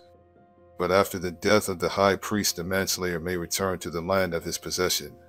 And these things shall be a statute of judgment to you throughout your generations in all your dwellings. Whoever kills a person, the murderer shall be put to death on the testimony of witnesses, but one witness is not sufficient testimony against a person for the death penalty. Moreover, you shall take no ransom for the life of a murderer who is guilty of death, but he shall surely be put to death. And you shall take no ransom for him who has fled to his city of refuge, that he may return to dwell in the land before the death of the priest. So you shall not pollute the land where you are, for blood defiles the land, and no atonement can be made for the land, for the blood that is shed on it, except by the blood of him who shed it. Therefore do not defile the land which you inhabit, in the midst of which I dwell, for I the Lord dwell among the children of Israel. Marriage of female heirs. Now the chief fathers of the families of the children of Gilead, the son of Machir, the son of Manasseh, of the families of the sons of Joseph, came near and spoke before Moses and before the leaders, the chief fathers of the children of Israel. And they said, The Lord commanded my lord Moses to give the land as an inheritance by lot to the children of Israel, and my lord was commanded by the Lord to give the inheritance of our brother Zelophehad to his daughters. Now if they are married to any of the sons of the other tribes of the children of Israel, then their inheritance will be taken from the inheritance of our fathers, and it will be added to the inheritance of the tribe into which they marry. So it will be taken from the lot of our inheritance. And when the Jubilee of the children of Israel comes, then their inheritance will be added to the inheritance of the tribe into which they marry, so their inheritance will be taken away from the inheritance of the tribe of our fathers. Then Moses commanded the children of Israel according to the word of the Lord, saying, What the tribe of the sons of Joseph speaks is right. This is what the Lord commands concerning the daughters of Zelophehad, saying, Let them marry whom they think best, but they may marry only within the family of their father's tribe. So the inheritance of the children of Israel shall not change hands from tribe to tribe, for every one of the children of Israel shall keep the inheritance of the tribe of his fathers. And every daughter who possesses an inheritance in any tribe of the children of Israel shall be the wife of one of the family of her father's tribe, so that the children of Israel each may possess the inheritance of his fathers. Thus no inheritance shall change hands from one tribe to another, but every tribe of the children of Israel shall keep its own inheritance. Just as the Lord commanded Moses, so did the daughters of Zelophehad. For Mahlah, Tirzah, Hoglah, Milcah, and Noah, the daughters of Zelophehad, were married to the sons of their father's brothers. They were married into the families of the children of Manasseh the son of Joseph, and their inheritance remained in the tribe of their father's family. These are the commandments and the judgments which the Lord commanded the children of Israel by the hand of Moses in the plains of Moab by the Jordan, across from Jericho.